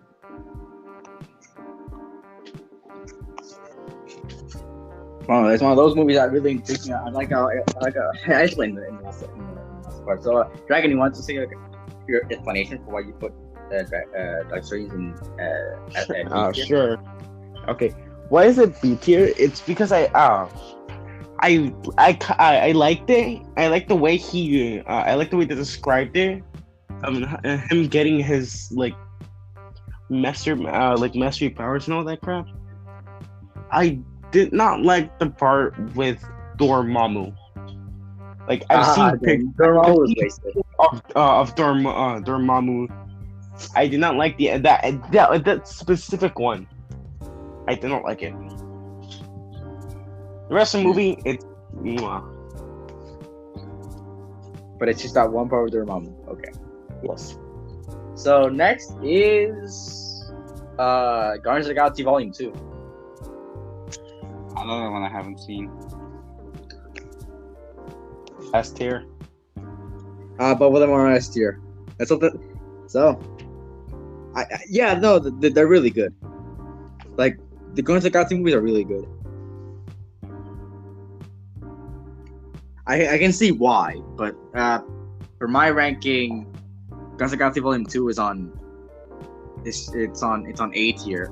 It is good. It is great, but it's not as fantastic as the first one. Real. Yeah. So we kind of, the 2017 was the year of 3 movies every year. So next is Spider-Man: Homecoming. Fact. D. There's a bit of a divide on this movie, I can see. I didn't really care for this movie. Yeah, I'm gonna go with an F tier. An F tier. I did not. One good scene. Holy. And I'm not gonna mention it. So, RAT Comedy, where to go? D tier. There's only one good scene. Oh, you guys really didn't like this movie? Yes, I did not like it. For real, it's really boring. My ranking for Spider-Man: Homecoming is on A tier. Actually, really enjoyed the movie for what it was, but You liked it? You liked it? yeah. That's our first. You've never heard of people liking Homecoming? Yes, I've never No. heard. That's an opinion. That's bad. Yeah, that's not supposed to be good. It's a man. You only believe in I status knew quo. the vice because mine was on H. I'm the only one with Homecoming on a higher grade. But anyways, next is Thor Ragnarok. Oh, this one I remember seeing. Yeah, I remember this. Oh, I mean, who didn't see I'm gonna Thor go with a Ragnarok? B tier. Yeah, B tier. B tier is generous. I'm kidding. For our comedy, where would it go for you? B tier as well? I remember seeing this movie vividly, so hey. A tier. All right. For me, it's on S tier. Actually, yeah, I enjoy this movie a lot. Real. It's real. All right. So we've moved on from 2017 to 2018 now. We're still on a 3-movie streak, starting with Black Panther. Oh, this one's S. S tier, yeah, S tier, like full on S tier. S tier and okay, so S tier for Dragon, and for you, it's on RAT Comedy. It's on where? S. S. So both of you S. Yeah. With Chad Boseman. Yeah, no, Chadwick Boseman is a really good actor. I actually like the acting in this movie, but so. for me, Black Panther is on a B tier. I enjoy it. A lot of So, it's okay. It's not that I hate Black Panther as a character. I really enjoy the elements of this movie and all that stuff.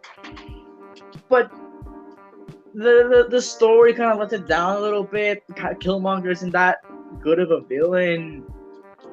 You know, it brings it down. I like a lot of its elements. I'm not trying to insult anyone. I really like a lot of the elements in the movie. I love Chadwick Boseman as Black Panther, as T'Challa, but you know, there's just things that bring down this movie, and that's why it's on B tier. I've explained it like 1,000 times, like why I don't like Black Panther as much. But next is a movie that I'm pretty sure is gonna go high on both of your lists. Avengers: Infinity War. Okay, if I've seen it over 20 times on Netflix, then that means something. S tier. I guess that's both of you S tier.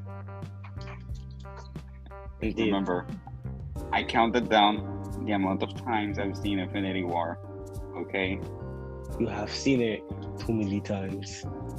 too many times for my own health. There's no such thing as too much Infinity War. Infinity not War There is. is the pinnacle of Avengers movies. Not the pinnacle of the MCU. Actually, it might be the pinnacle of the MCU now that I think about it. But it is the pinnacle of the Avengers movies. It is the best Avengers movies. It's the best Avengers movie. Yes, better than Endgame. It is a bold claim, but I do agree with you there. Okay, but I would just say that I purposely forget this movie so that I can have the same amount of sleep. So next is we're gonna go down to a little bit of a low points. Ant-Man and the Wasp. Okay, now this one F. Both of you F. No, Yes, no. For me, unlike the original where there was a good part, there's nothing here apart from the final part. That's it. So where would you go, Frankie? I didn't really hear you. a B tier. No. So B F. D tier for Dragon or B tier? I can't. Yeah, B tier, B tier. B tier. Okay. And for you, RAT Comedy? F. I can see why people don't like this movie. You can visibly see. I can see why people don't like it. It's definitely, I see the elements. Okay, I see the elements why people don't like this movie. But for me, Ant-Man and the Wasp is on a B tier. It's not that bad of a movie. I really enjoy it. But it is a very divisive movie. I will say that, especially in the ranking. So we're moving on to another pretty low point in the series. Captain Marvel. Oh, F tier. this one is a Never liked it. Never liked it. None of it. F D tier. tier. Mom liked Disappointed it. in every way. Actually, no, F. So both My of you mom- F tier. Yeah, F tier. My mom liked it somehow. I didn't. So both of you F tier. That's what you're trying to say to me. Yep. Yes. You guys agree with me. It is all for me. I put it on F tier as well. It's a bad movie. It's just generally bad. That's just it. It's Horrible. not like an opinion. It's bad. It's objectively bad. Yes. It's If you say it's good, factually you shall be cast into another dimension. If you say it's good, you're a Twitter user. Indeed. Real. It's like I don't understand how anyone can like this movie. The protagonist doesn't really. Captain Marvel herself doesn't. She doesn't. Too cocky. She doesn't do anything. A little bit of her past. She just smiles a little bit. She like laughs a little bit, and that's it. And then Yeah, an she angry. does nothing. You know, that's consistent. And we're getting a Captain Marvel 2 in like 2 years from now. Oh, okay. We're getting Captain Marvel 2. We're getting Captain Marvel 2 before, like, I don't know. What's another popular? We're getting Captain Marvel 2 before Deadpool 3. Deadpool 3 better. That's outrageous. We're getting Captain Marvel 2. We're getting Captain Marvel 2 before the next Spider-Man trilogy. Not really. It's in Spider-Man. No Way Home. No Way Home just came out. Hey, it did, but you know, the head of Sony just said, "Oh yeah, we're making our trilogy," before the movie even came out. So it's not even a spoiler. But you know, we're getting Captain Marvel 2 before we're getting Captain Marvel 2 before Guardians of the Galaxy Volume 3. No, I cannot accept that. No. That's enough. It is outrageous. What the fuck? And the only good thing that this movie brought was the Miss Marvel show. Yeah. The Miss Marvel show looks actually good, and we are gonna cover it in the podcast. Wait, this is Miss Marvel show? Yeah, it's gonna be a Miss Marvel show in the MCU, and then Miss Marvel's gonna show up in Captain Marvel 2. Okay. Yeah. So just from that, moving on to, I guess, the climax of the MCU in a way, Avengers Endgame. You know, I like to see Okay, this the real movie. question is, should we really make a tier for that movie? Like, we don't. No, like it goes on S tier. It's good. S tier is the pinnacle of the MCU. Like if you want to say it's the pinnacle, it's the pinnacle. Indeed. You know, I like to see this movie with, you know, the mindset that this is the climax of the MCU, but it's not. Yeah, it's no. You can stop brings here. down the movie. Then Oh you yeah, and stop. Captain Marvel's there, so A tier for me. So, Dragon, where would it go? What movie? S Endgame. tier. S tier if it's Endgame. It's Endgame. It's S So, tier. the movies are an S tier for you. For me, Avengers Endgame is on B tier. I there's nothing. It's fine. It's just like it feels a bit too long. It contradicts itself sometimes. It's kind of convoluted. It's still a good enough movie, but it's a good enough conclusion. But it makes a little bit of spots that it needs some more time in the oven. That's what I'm saying. Maybe it's like a little bit of runtime. They could have genuinely cut out the runtime for a little bit. But it didn't need to. It didn't need to be a 3-hour movie. But it is. Look at the Zack Snyder cut. Just 4 like hour. it's a 1 hour less than that game. But next, we're moving on to Spider-Man: Far From Home.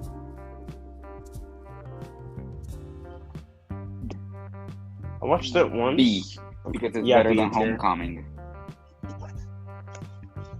So B tier. Yeah, B tier. It's better than Homecoming. It is 2 tiers above Spider-Man. It's like 3 tiers above Spider-Man: Homecoming for you. So RAT Comedy, where to go? B tier as well. B. All right. I believe for me, it's also on B tier. It is. I actually didn't like a lot of this movie when it first came out. It kind of disappointed me a little bit, but I kind of grew on it. But it's still B tier. If we were to make that the tier list, if we were to make the part 1 tier list in 2019, when I first watched this movie, it would be on an S tier. It would be on an SD tier. Sorry, C tier, not S tier. I didn't like this movie so much. It would be on a C tier, but now I kind of grew on me, and now it's a B tier.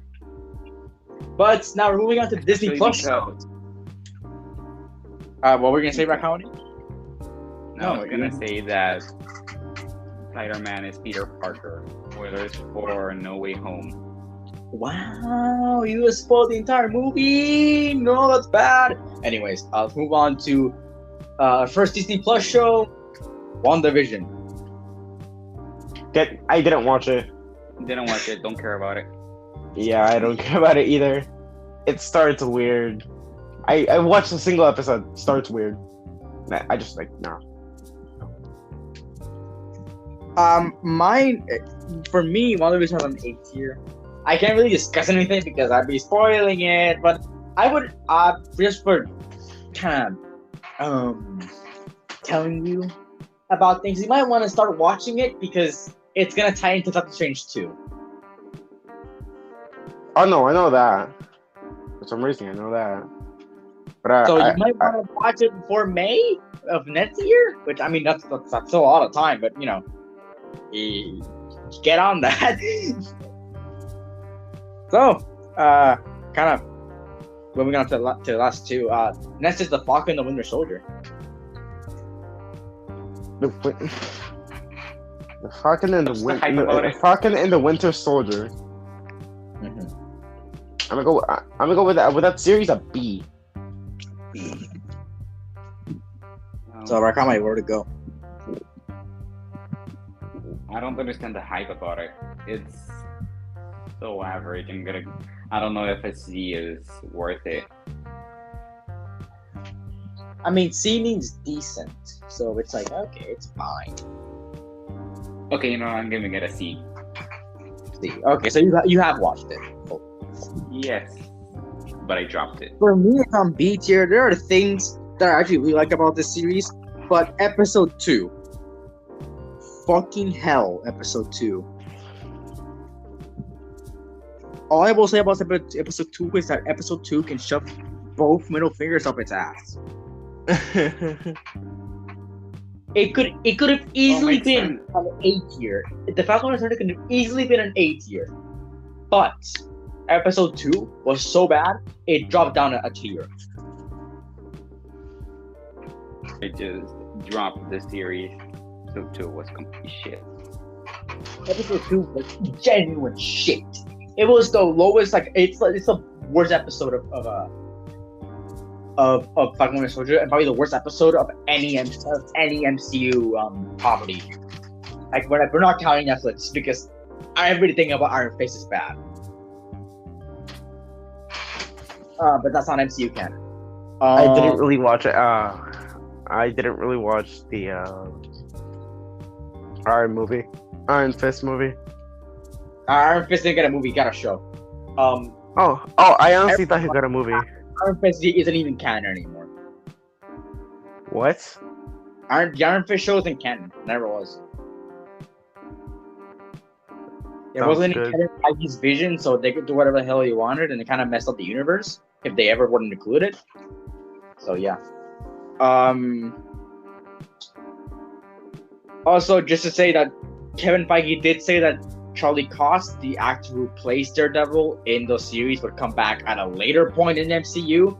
But I am completely sure, not a spoiler because he said it before anything came out. But I'm pretty sure it's not going to be the exact same one as the show.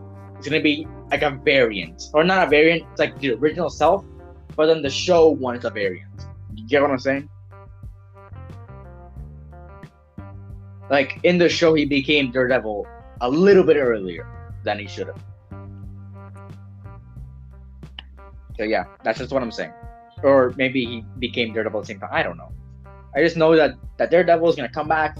Well, gonna be introduced into the MCU in the future with Charlie Cox as the actor. So whatever. So that's Falcon and Winter Soldier, and now moving on to the last series, Loki.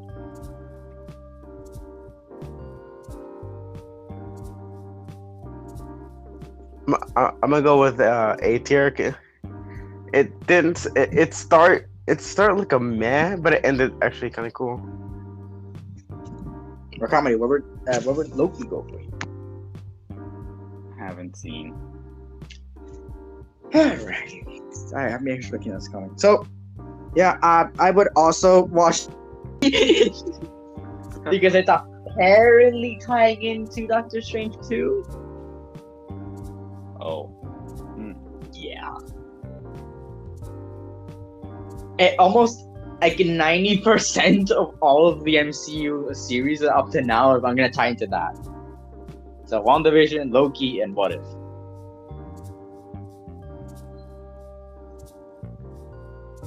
Because that's to do with the multiverse, and this is just wonderful. So there's a multiverse.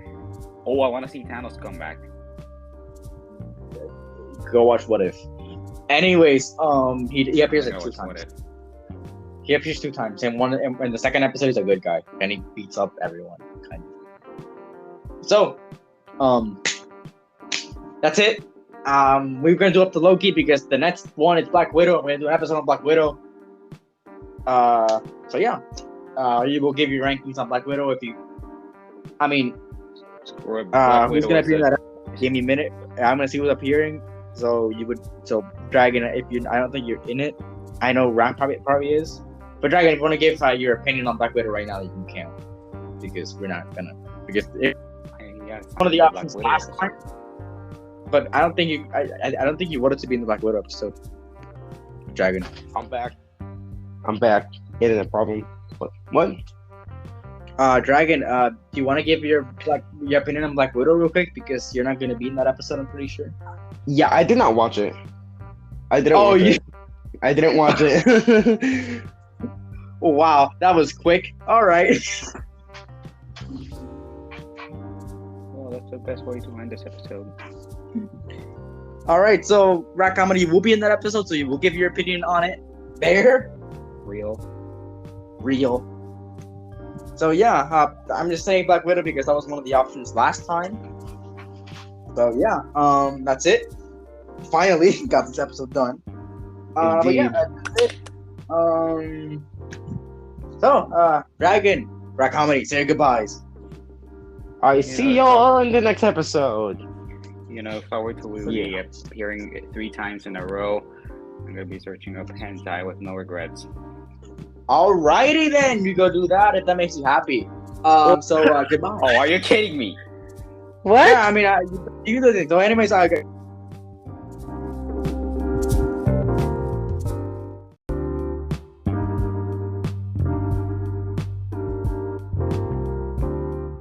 Hello, my name is Mercury, and welcome to this brand new episode of Made of Fate. Today I'm joined by RAT Comedy and Pancakes. How are you both? Still waiting to record my dick number 13. Ashamed of, doing this stupid promise from last episode of, 3rd time in a row, and apparently this happened. Great. No. Anyways, so today on our 79th episode, RAT Comedy, this is your second time. I think, I don't know, like 3rd time in a row on the podcast. So you're really making waves after not being in the episodes for not being in the episodes for like a few months. Anyway, so today I don't want to be in this podcast with this thing. Fuck. Too bad.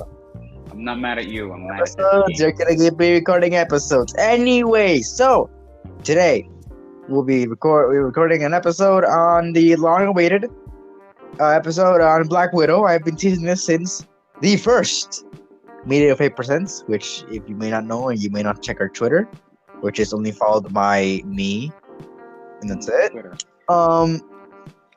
You may not know that the Media of 8% program has ended officially. There will be no Media of 8% because nobody listened to them. I still think maybe for that. Nobody listened to them, and nobody in the crew listened to them, so nobody knows about any of the episodes. So it really didn't matter if I make them or not. Does anyone even listen to this? Like, nobody listens to the episodes anyways. Like, I record them, I edit them, and then nobody goes ahead and listens. Real. Look, I'm trying to listen to all the episodes. I am by episode 25. Yeah, someone just fucking. Anyway, so today it's Black Widow. So we haven't done this episode since that. We have never done a Phase 4 movie. We're doing it now at the end of the year. Why? I don't know. Phase 4 sucks. I hope we don't do this for Doctor Strange. That'd be pretty weird. The Doctor Strange. Remember that. We gotta do an episode on Doctor Strange before, I don't know. Like this fucker.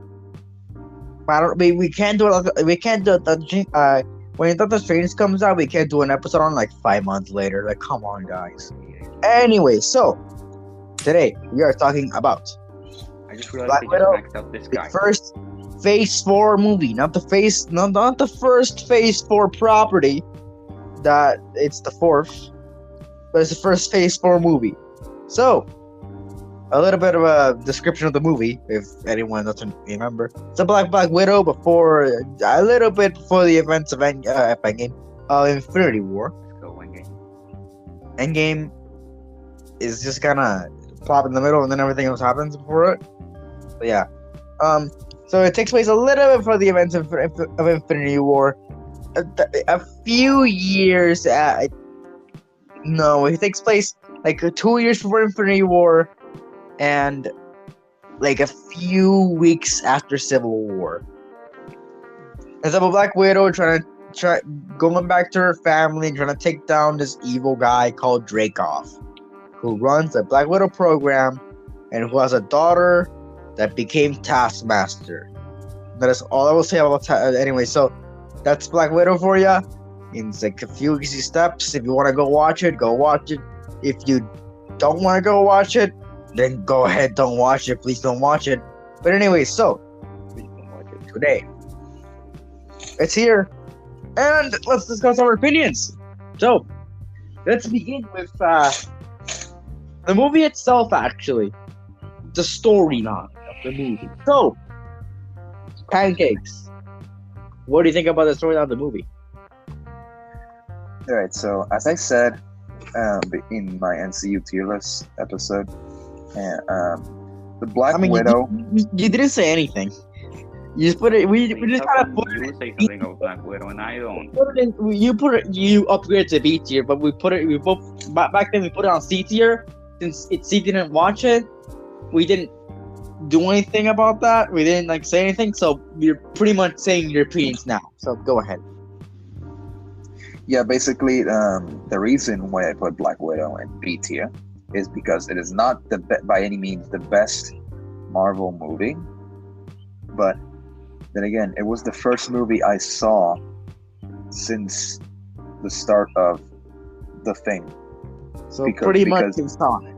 That's what you're trying to say to me. Yeah, like in January 2020, I watched the Sonic movie with these two. February. And whatever, in February of 2020, I watched the Sonic movie with these two gentlemen, and afterwards, the next movie I saw in theaters is Black Widow. A literal year and a half later. For real, that Sonic movie was the last cinema experience I was gonna have in my life. Luckily, it wasn't. One thing is for sure, I prefer watching that movie. And I prefer fighting some other assholes, not BMing all the time. Keep going. So yeah, I think that the action was there. It was definitely there. The delivery of some things definitely weren't the strongest points of the movie. And then, like, you're gonna tell me that this girl starred in like 5 other films before she actually got a movie? What the fuck? Yeah, I just believe that the placement of this movie was bad. Like 20-something movies later, now you're making a core Avenger film of a person that's already dead. Like, dude, it's the same thing as Solo. Why watch it when you already know she dies? I'm talking about Black Widow, not Han Solo. But Han Solo was actually Han Solo was worse. No, Solo. Both Solo and Black Widow had a compelling storyline, but they didn't have the best delivery. I don't think compelling is compelling when you know the fate of both characters. Yeah. I'm not talking about compelling in that aspect. I'm talking about compelling in like the actual storytelling genre. Like, what? And it's kind of like Rogue One. Rogue One is all praise and stuff. Like, it's actually a good movie. Oh my god! Then again, it takes place in between Revenge of the Sith and New Hope. So if before watching this movie you see episodes, every other episode, you know that these characters don't appear in any of those in any of the original trilogy or prequel trilogy movies. So something must have happened to them for them to not appear. So you say it's like Ahsoka, but nothing really happened with Ahsoka. I mean, you can say the same thing about Ahsoka. You know, she's still kicking. Rogue One. That's different because Ahsoka actually has excess, like much more content made about her than the characters in Rogue One. Back on topic, I think that Black Widow, in terms of the action, it was good. In terms of the storytelling, it was good. However, the delivery and certain points throughout the movie weren't good. Like, the jokes weren't that well placed. Like freaking Jelena trying to replicate Natasha's pose. What is that? That's just cocky. So yeah, I'd give this movie a solid 6 out of 10. Not 6, 7 out of 10. Okay. So, RAT Comedy, what is your opinion on this movie? It's just good.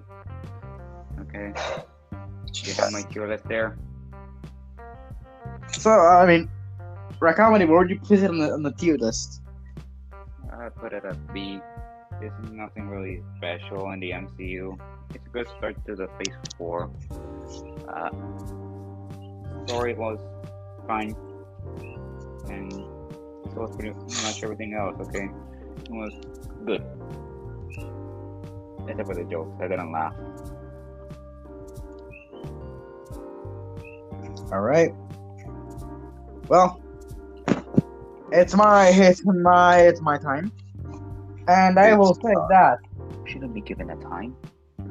I didn't like this movie as much as the others. It's not bad. It's not eternal. What are we doing? This is not But- okay. This is not okay. I'm a sandwich. I don't like this. I don't like It is a decent movie, although it's pretty dumb. It's fine. It just gets Not you. dumb. Not you. No. My fuck. The MCU is already pretty dumb. But this movie, Especially now. all like the bad comic tropes, like when Dreykov is like, I have pheromones. Oh, I have. That I have to give it to you. The villain is kind of bad. Like, yeah, there are some notable villains throughout the MCU that don't appear ever again. Examples include Red Skull, the Mandarin, John Walker from the Winter Soldier series. Yeah, these are villains that are actually good. Like, they are well executed. Another example is Loki, but he's a concurrent villain and he's like a hero. He's like an anti-hero, but yeah. It doesn't count. I'm pretty sure that this villain, yeah, he got the drip, he got the swag, he got the rich, but he ain't got the stiffy. What the fuck does all those mean? And he's got the crispness of an old man. He got the drip, he got the swag, he got the rich, but he ain't got the stiffy. He just don't got the stiffy. But he is definitely a crispy old man, let me tell you that, okay? What the fuck is a stiffy? Now on is gonna be International Stiffy Day. Mark your calendars, kids. December 19th every year, National Stiffy Day. Fucking hell. Real. What the fuck is a stiffy day? How are you stiffy? What is stiffy day? Let's go. I am half drunk. Anyway, so so Dreykov saying, "Oh, I have a pheromone. You get me? No." And then Natasha just, well, you don't know what I can do. She breaks her Breaks her nose. nose. Just breaks her nose. Robert, don't let you like me. Oh no, like that, dude. The way they actually executed that was so corny. Like, what I would have done was, your Frobros won't let you attack me. No. What are you gonna do now? I mean, no. Your Frobros won't let you attack me. Oh yeah? What I would do is that instead of, like, it would be Natasha's plan all along to get Dreykov to hit her, and then Dreykov would like hit her so hard that it breaks her nose. And I'm pretty sure Dreykov wouldn't do that because he's rich. He got the drip, but he does have the smarts. He literally To get the drip. He literally tried beating Natasha to like death. He could break her nose, but then it didn't work. So it's like, oh, now, bang. But no, it's like it should have been like an epic twist. Like, I got you, bro. Fuck you. Is that a So, anyways, Dreykov is dumb, and the way they beat him is dumb because what they do is like Natasha breaks her nose, And the BM then at the end. gives him a good clobbering, and then Dreykov gets away because his fucking Taskmaster gets in the way, and then I think Yelena just blows up a Dreykov, and that's it. Yeah, Like, all dude. he does is just explode. Dude. Like, all you see is just a crispy old man explode. I think it's the first time. And then Dreykov is dead, and then Dreykov is fucking just not important to the MCU. You know what's important to the MCU? None. Zero. Zip. Nada. Like I would have just took I say it again. What I would have done. Haha! Your front runners won't let you attack me. Oh yeah? He's the Aqua of the MCU villain. Like I swear, whatever the lieutenant or general's name in Incredible Hulk is better than this. Anyway, so let's. I don't want to leave this for the character section, so I'm gonna talk about Taskmaster. Taskmaster? Taskmaster. Holy fuck! This Taskmaster. No, Taskmaster. He takes off his mask and it's just Kevin Feige. Oh my fucking god, no. No. You Kevin Feige be like, you just leaked the script for Spider-Man 5. Fuck off. There isn't even a Spider-Man 4. What do you mean? Spider-Man 4. That's a joke. Spider-Man Okay. 5. Finally You found my fucking you phone leaked after the a long script. time. You leaked the script to Captain Marvel 2. Sentence to death. You Unless leaked the someone- script. Captain Marvel You leaked 2, the okay? script to. Someone, You leaked the script to Hawkeye 2. Die. but then someone like leaked the script to like the fucking new Hulk movie and he doesn't care. I'm ready. Come on. No, someone leaks the behind the scenes. Someone leaks the script to Eternals 2, and he praises the person. It has a I fucking want you off this podcast it- now, okay? it has like a fucking like I don't know, like it's like a full on detailed set scene with like just everything in it. And then there's Harry Oh, no. Styles just fucking walks Fuck. in.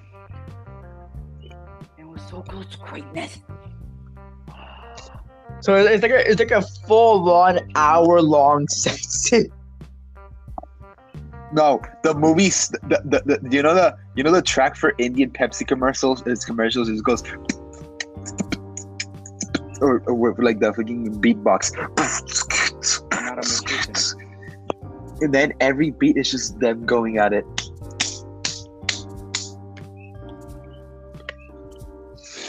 Eternals 2 is like one of those orgy films. Eternals was so bad. I could have recorded the sex scenes with a GoPro with like a Nintendo DSi camera, and it would have been better. You could have probably recorded The movie it. would have been better if it were 50 seconds. No. Dude, I would. 9-hour movie Dude, I of bet I just would take my. Dude, I would take one my entire wardrobe. gangbang. I would take Would be clothing better. from my wardrobe to recreate all of Eternals, and I bet you 10-1, you would think it would be actually better. Damn, just Probably right. in this game and everything. Anyway, so we're talking about Black Widow, another kind of bad movie. But anyway, so I'm gonna talk about Taskmaster. Taskmaster sucks ass, full on. Why? What is Taskmaster Taskmaster? is nothing like the comics. In the comics, Taskmaster is called Tony Masters. He is fucking badass. He is a badass who takes shit from nobody and can go toe to toe with every fucking Avenger. Are we not gonna mention PS4 Taskmaster?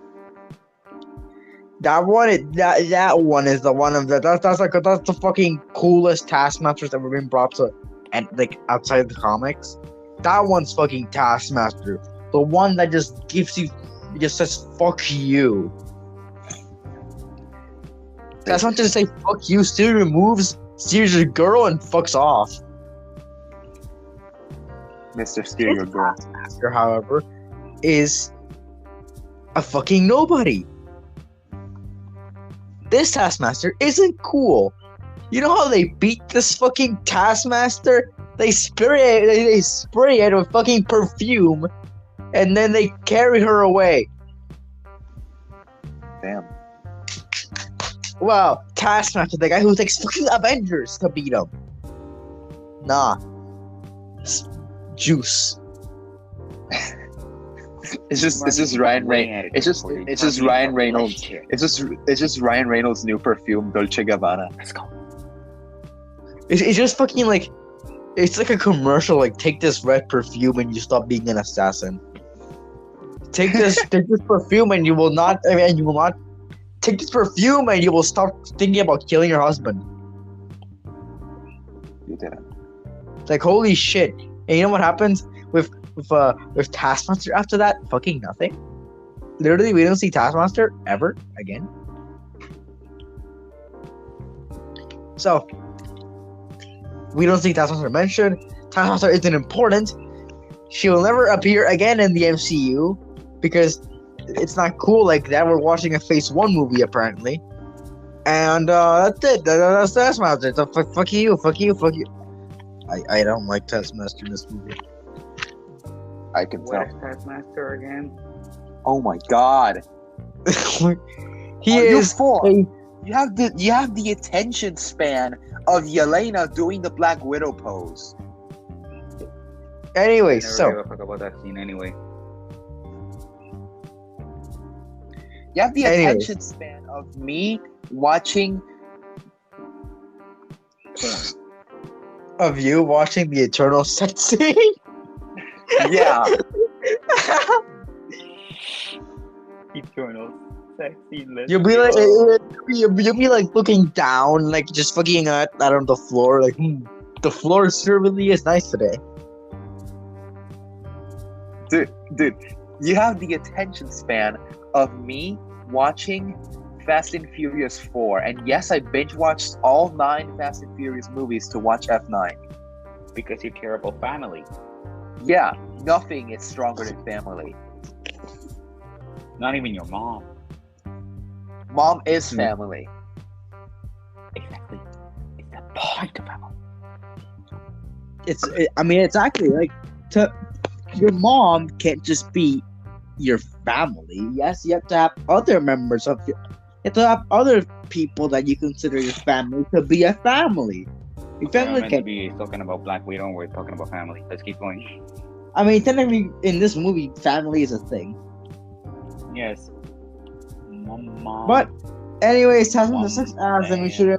I'm not gonna talk about it anymore. Black Widow is still in a C tier for me. It's fine. It's just dumb, and Taskmaster's dumb.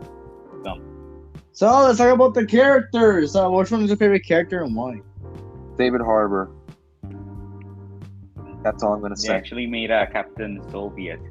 This is I the like- greatest yeah. civil war of all Captain time. Soviet, bete pal.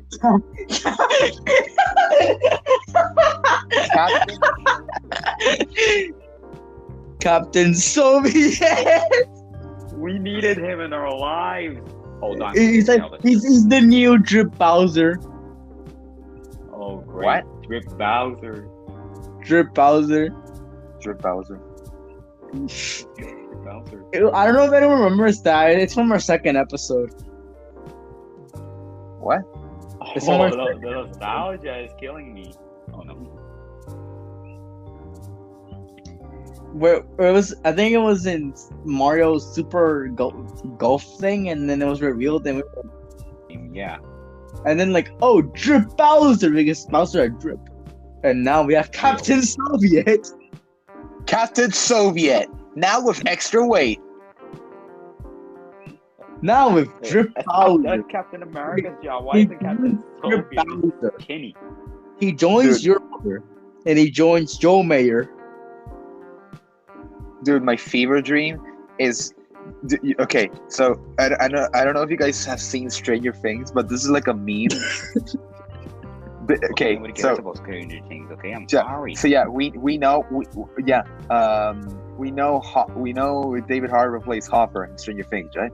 So there's this scene like season 2, I think it was, where David Harbour is introducing like L11 to like music. So then he plays a song on the radio and he just starts dancing like a dad routine. And I freaking died watching that scene. And I just want to see a recreation of that scene, but with David Harbour wearing the Captain Soviet suit. His name is Ray Guardian. I don't care. Captain Soviet is his name, and it will be. Captain Soviet. It can't even be like Captain. I don't know. Captain America, Captain Russia. No, it's gonna be Captain Soviet. Captain Soviet. I mean, based off the USSR, so his name's gonna be Captain Soviet. Period. Captain America, and then Captain something would be Captain Union. Captain Soviet sounds cooler. Captain Soviet, Captain Cock. Captain Cock. Captain Comma. Captain Brazil. Captain Brazil. He just sent you to Brazil. Comrade Russia. Comrade Soviet. No. I can just imagine like a Portuguese version. Captain Comma. I can just imagine. No, Comrade Soviet.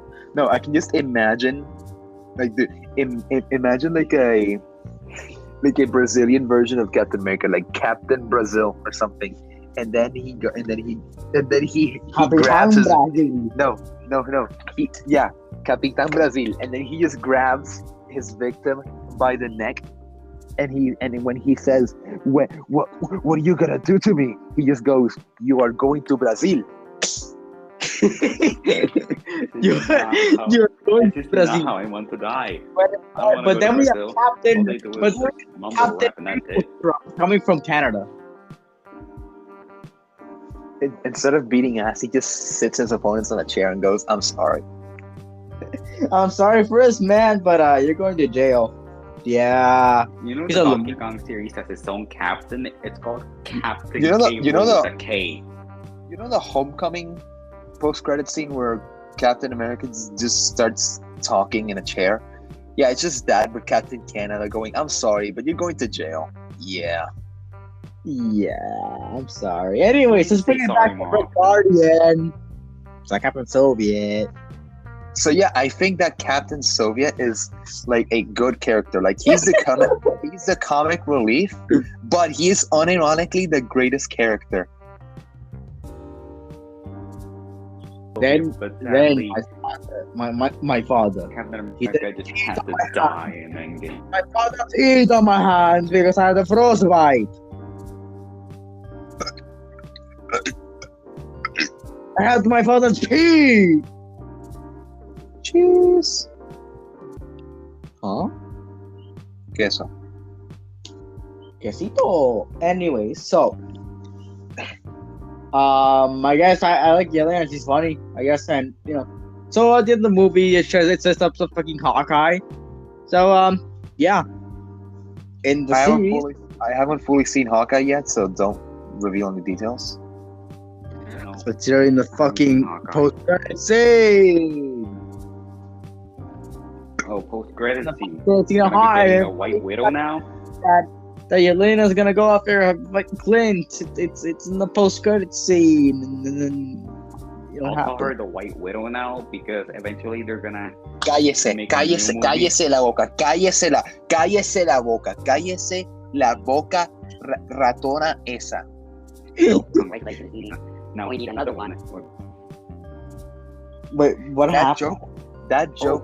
That joke. Every single widow out there. That joke was shittier. That joke. No. That joke. No. That joke was shittier than the sex scene in Eternals. Captain Soviet. Captain Soviet will hold you. You will be held for your crimes. Soviet. Holding your babushkas captive. Well, fuck you. Hey Siri. When was the Soviet Union founded? Soviet Union was founded December 3rd. Alright, thanks. Captain Soviet, stealing your babushka since 1922. gonna be the 100th anniversary of the USSR. Let's celebrate it, boys. I don't think we should do that. Exactly. Nah, we should. We should make the CCP proud. Fuck you mean CCP? What? We need to grind our social credits. They're low. What do you mean they are low? I literally sang Super Idol at a concert and I got an infinite social credit pass. I don't know about you, but I'm living the life. Hey, imagine you go to a Russian prison and you see Captain Soviet and he tells you, TL Buterbrod. That means, thank you for your sandwich in Russian. Why do you know that? I'm only gonna celebrate it for those easy comrade Maximum- points. I am spelling it right. Why the fuck do you even know that about the sandwich? Did you go to El Mesón? Did you go to El Mesón at 2:45 a.m. or something?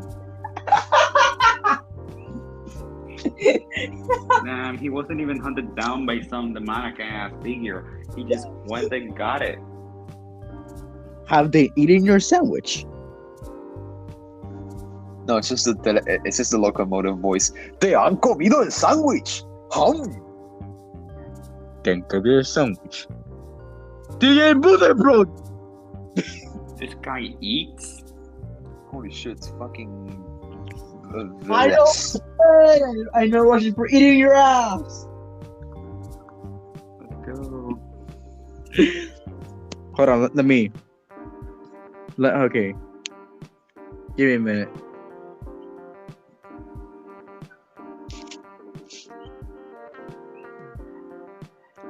Holy shit! It's the woods. You know, while we're waiting, can we go ahead and commit war crimes in Yugoslavia? The what? You don't need to be Lua. That means drop the soap in Russian. I don't know about you, but I use this Russian soap brand. I don't know what it's called, but like, yeah, it's really good. Like one time I dropped it and the Soviet Union theme started playing.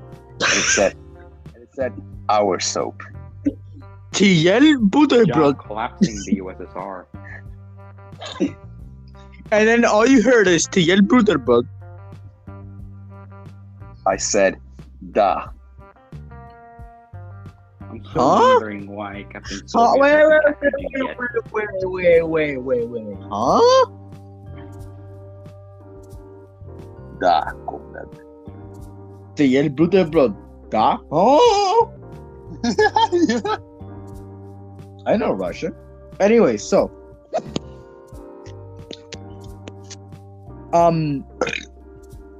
so that's it. Not on the episode, but do you have any idea? Do you think this will lead into more MCU things other than Hawkeye? Yeah. Since my bad.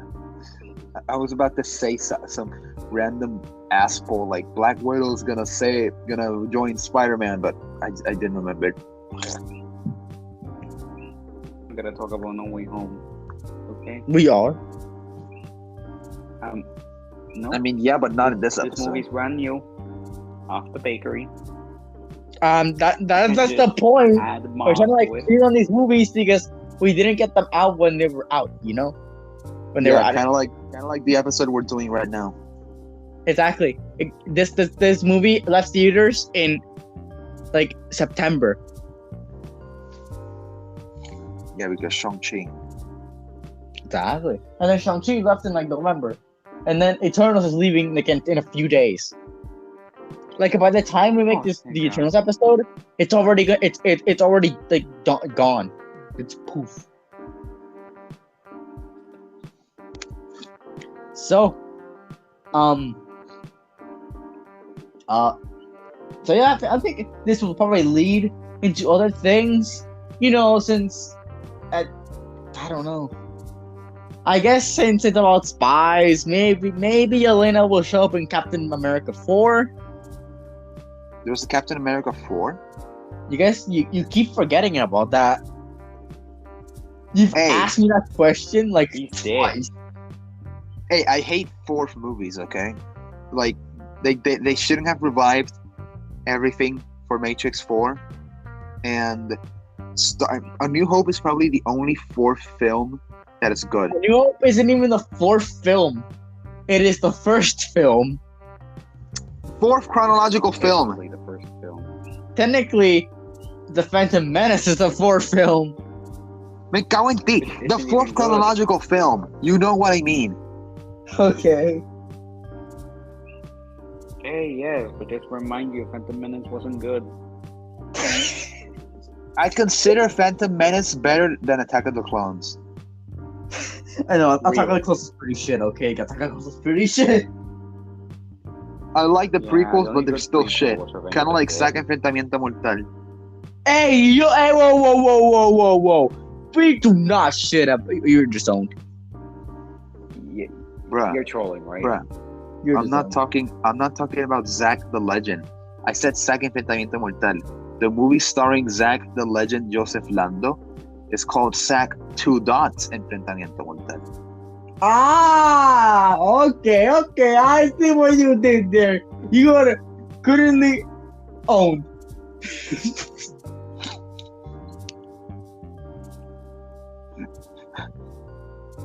What? I am a fucking terrible person. Anyways, I keep saying anyways, like I'm like there's something to go back to. There really isn't. Anyways, What was I even saying? Black Widow. Anyways, Captain America 4. It's only like one character. It's about Sam Wilson. That's it. That's all we know. How about you, Sam Wilson? Sam Wilson cannot do these nuts because Sam Wilson Well, Captain America 4. Sam Wilson is played by a man named Anthony Mackie. Anthony Mackie is American. He's probably miles away, and he's not gay. So there we go. Can you stop dissecting these nuts jokes? Jesus Christ. You sound like a mom. He's not. Can I stop dissecting these nuts? Can I stop dissecting these nuts? Dissecting these nuts? Who dissects testicles? Aside Science. from biology. Oh, cannibals. No, they don't dissect them. They just rip them out and go. No, that's gay people. Anyways, Oh. that is a joke. Do not take it seriously, gay people. And cannibals. Okay. So yeah.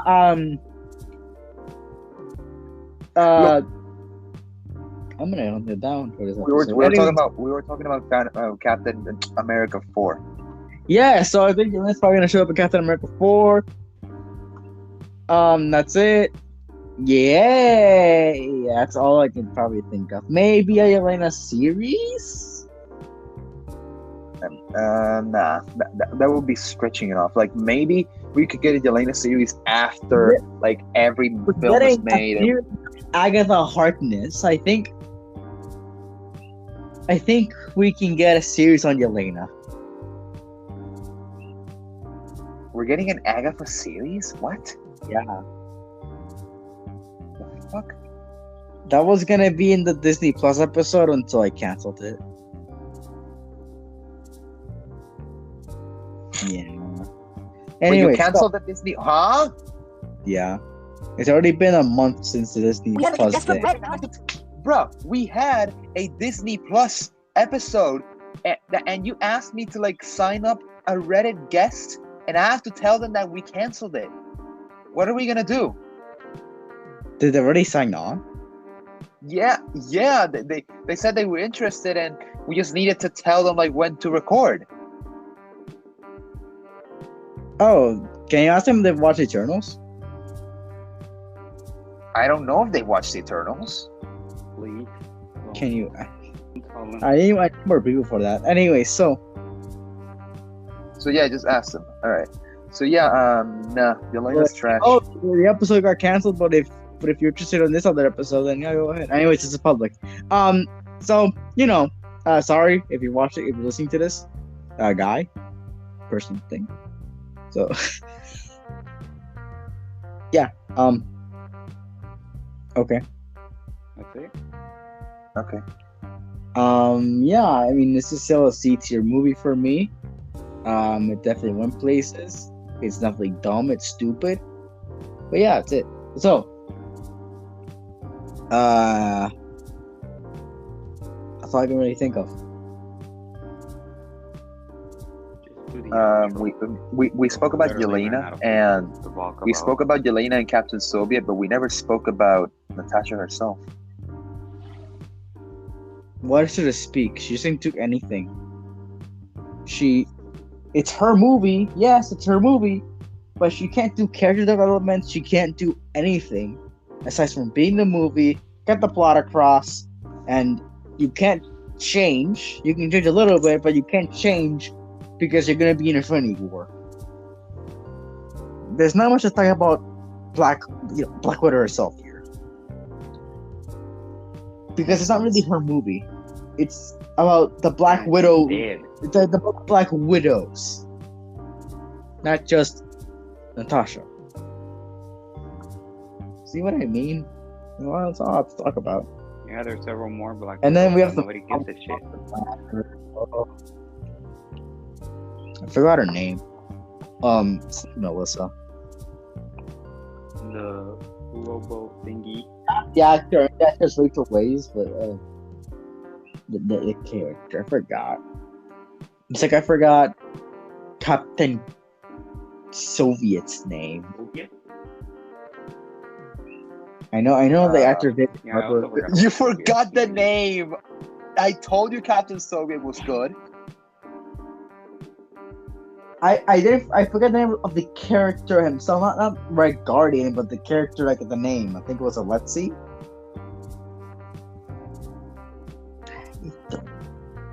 I don't know. So that's it. RAT Comedy Pancakes. Say your goodbyes. Watch Alright, Second I'm Symphony gonna and keep my Thorn. promise. I'm gonna be watching hentai right now. Goodbye. Watch Second Symphony and Next Thorn. time we'll be probably either covering What If or Shang-Chi. So yeah. No, please let it be what if so that I don't have to appear. How about you? Okay. Yeah. Good.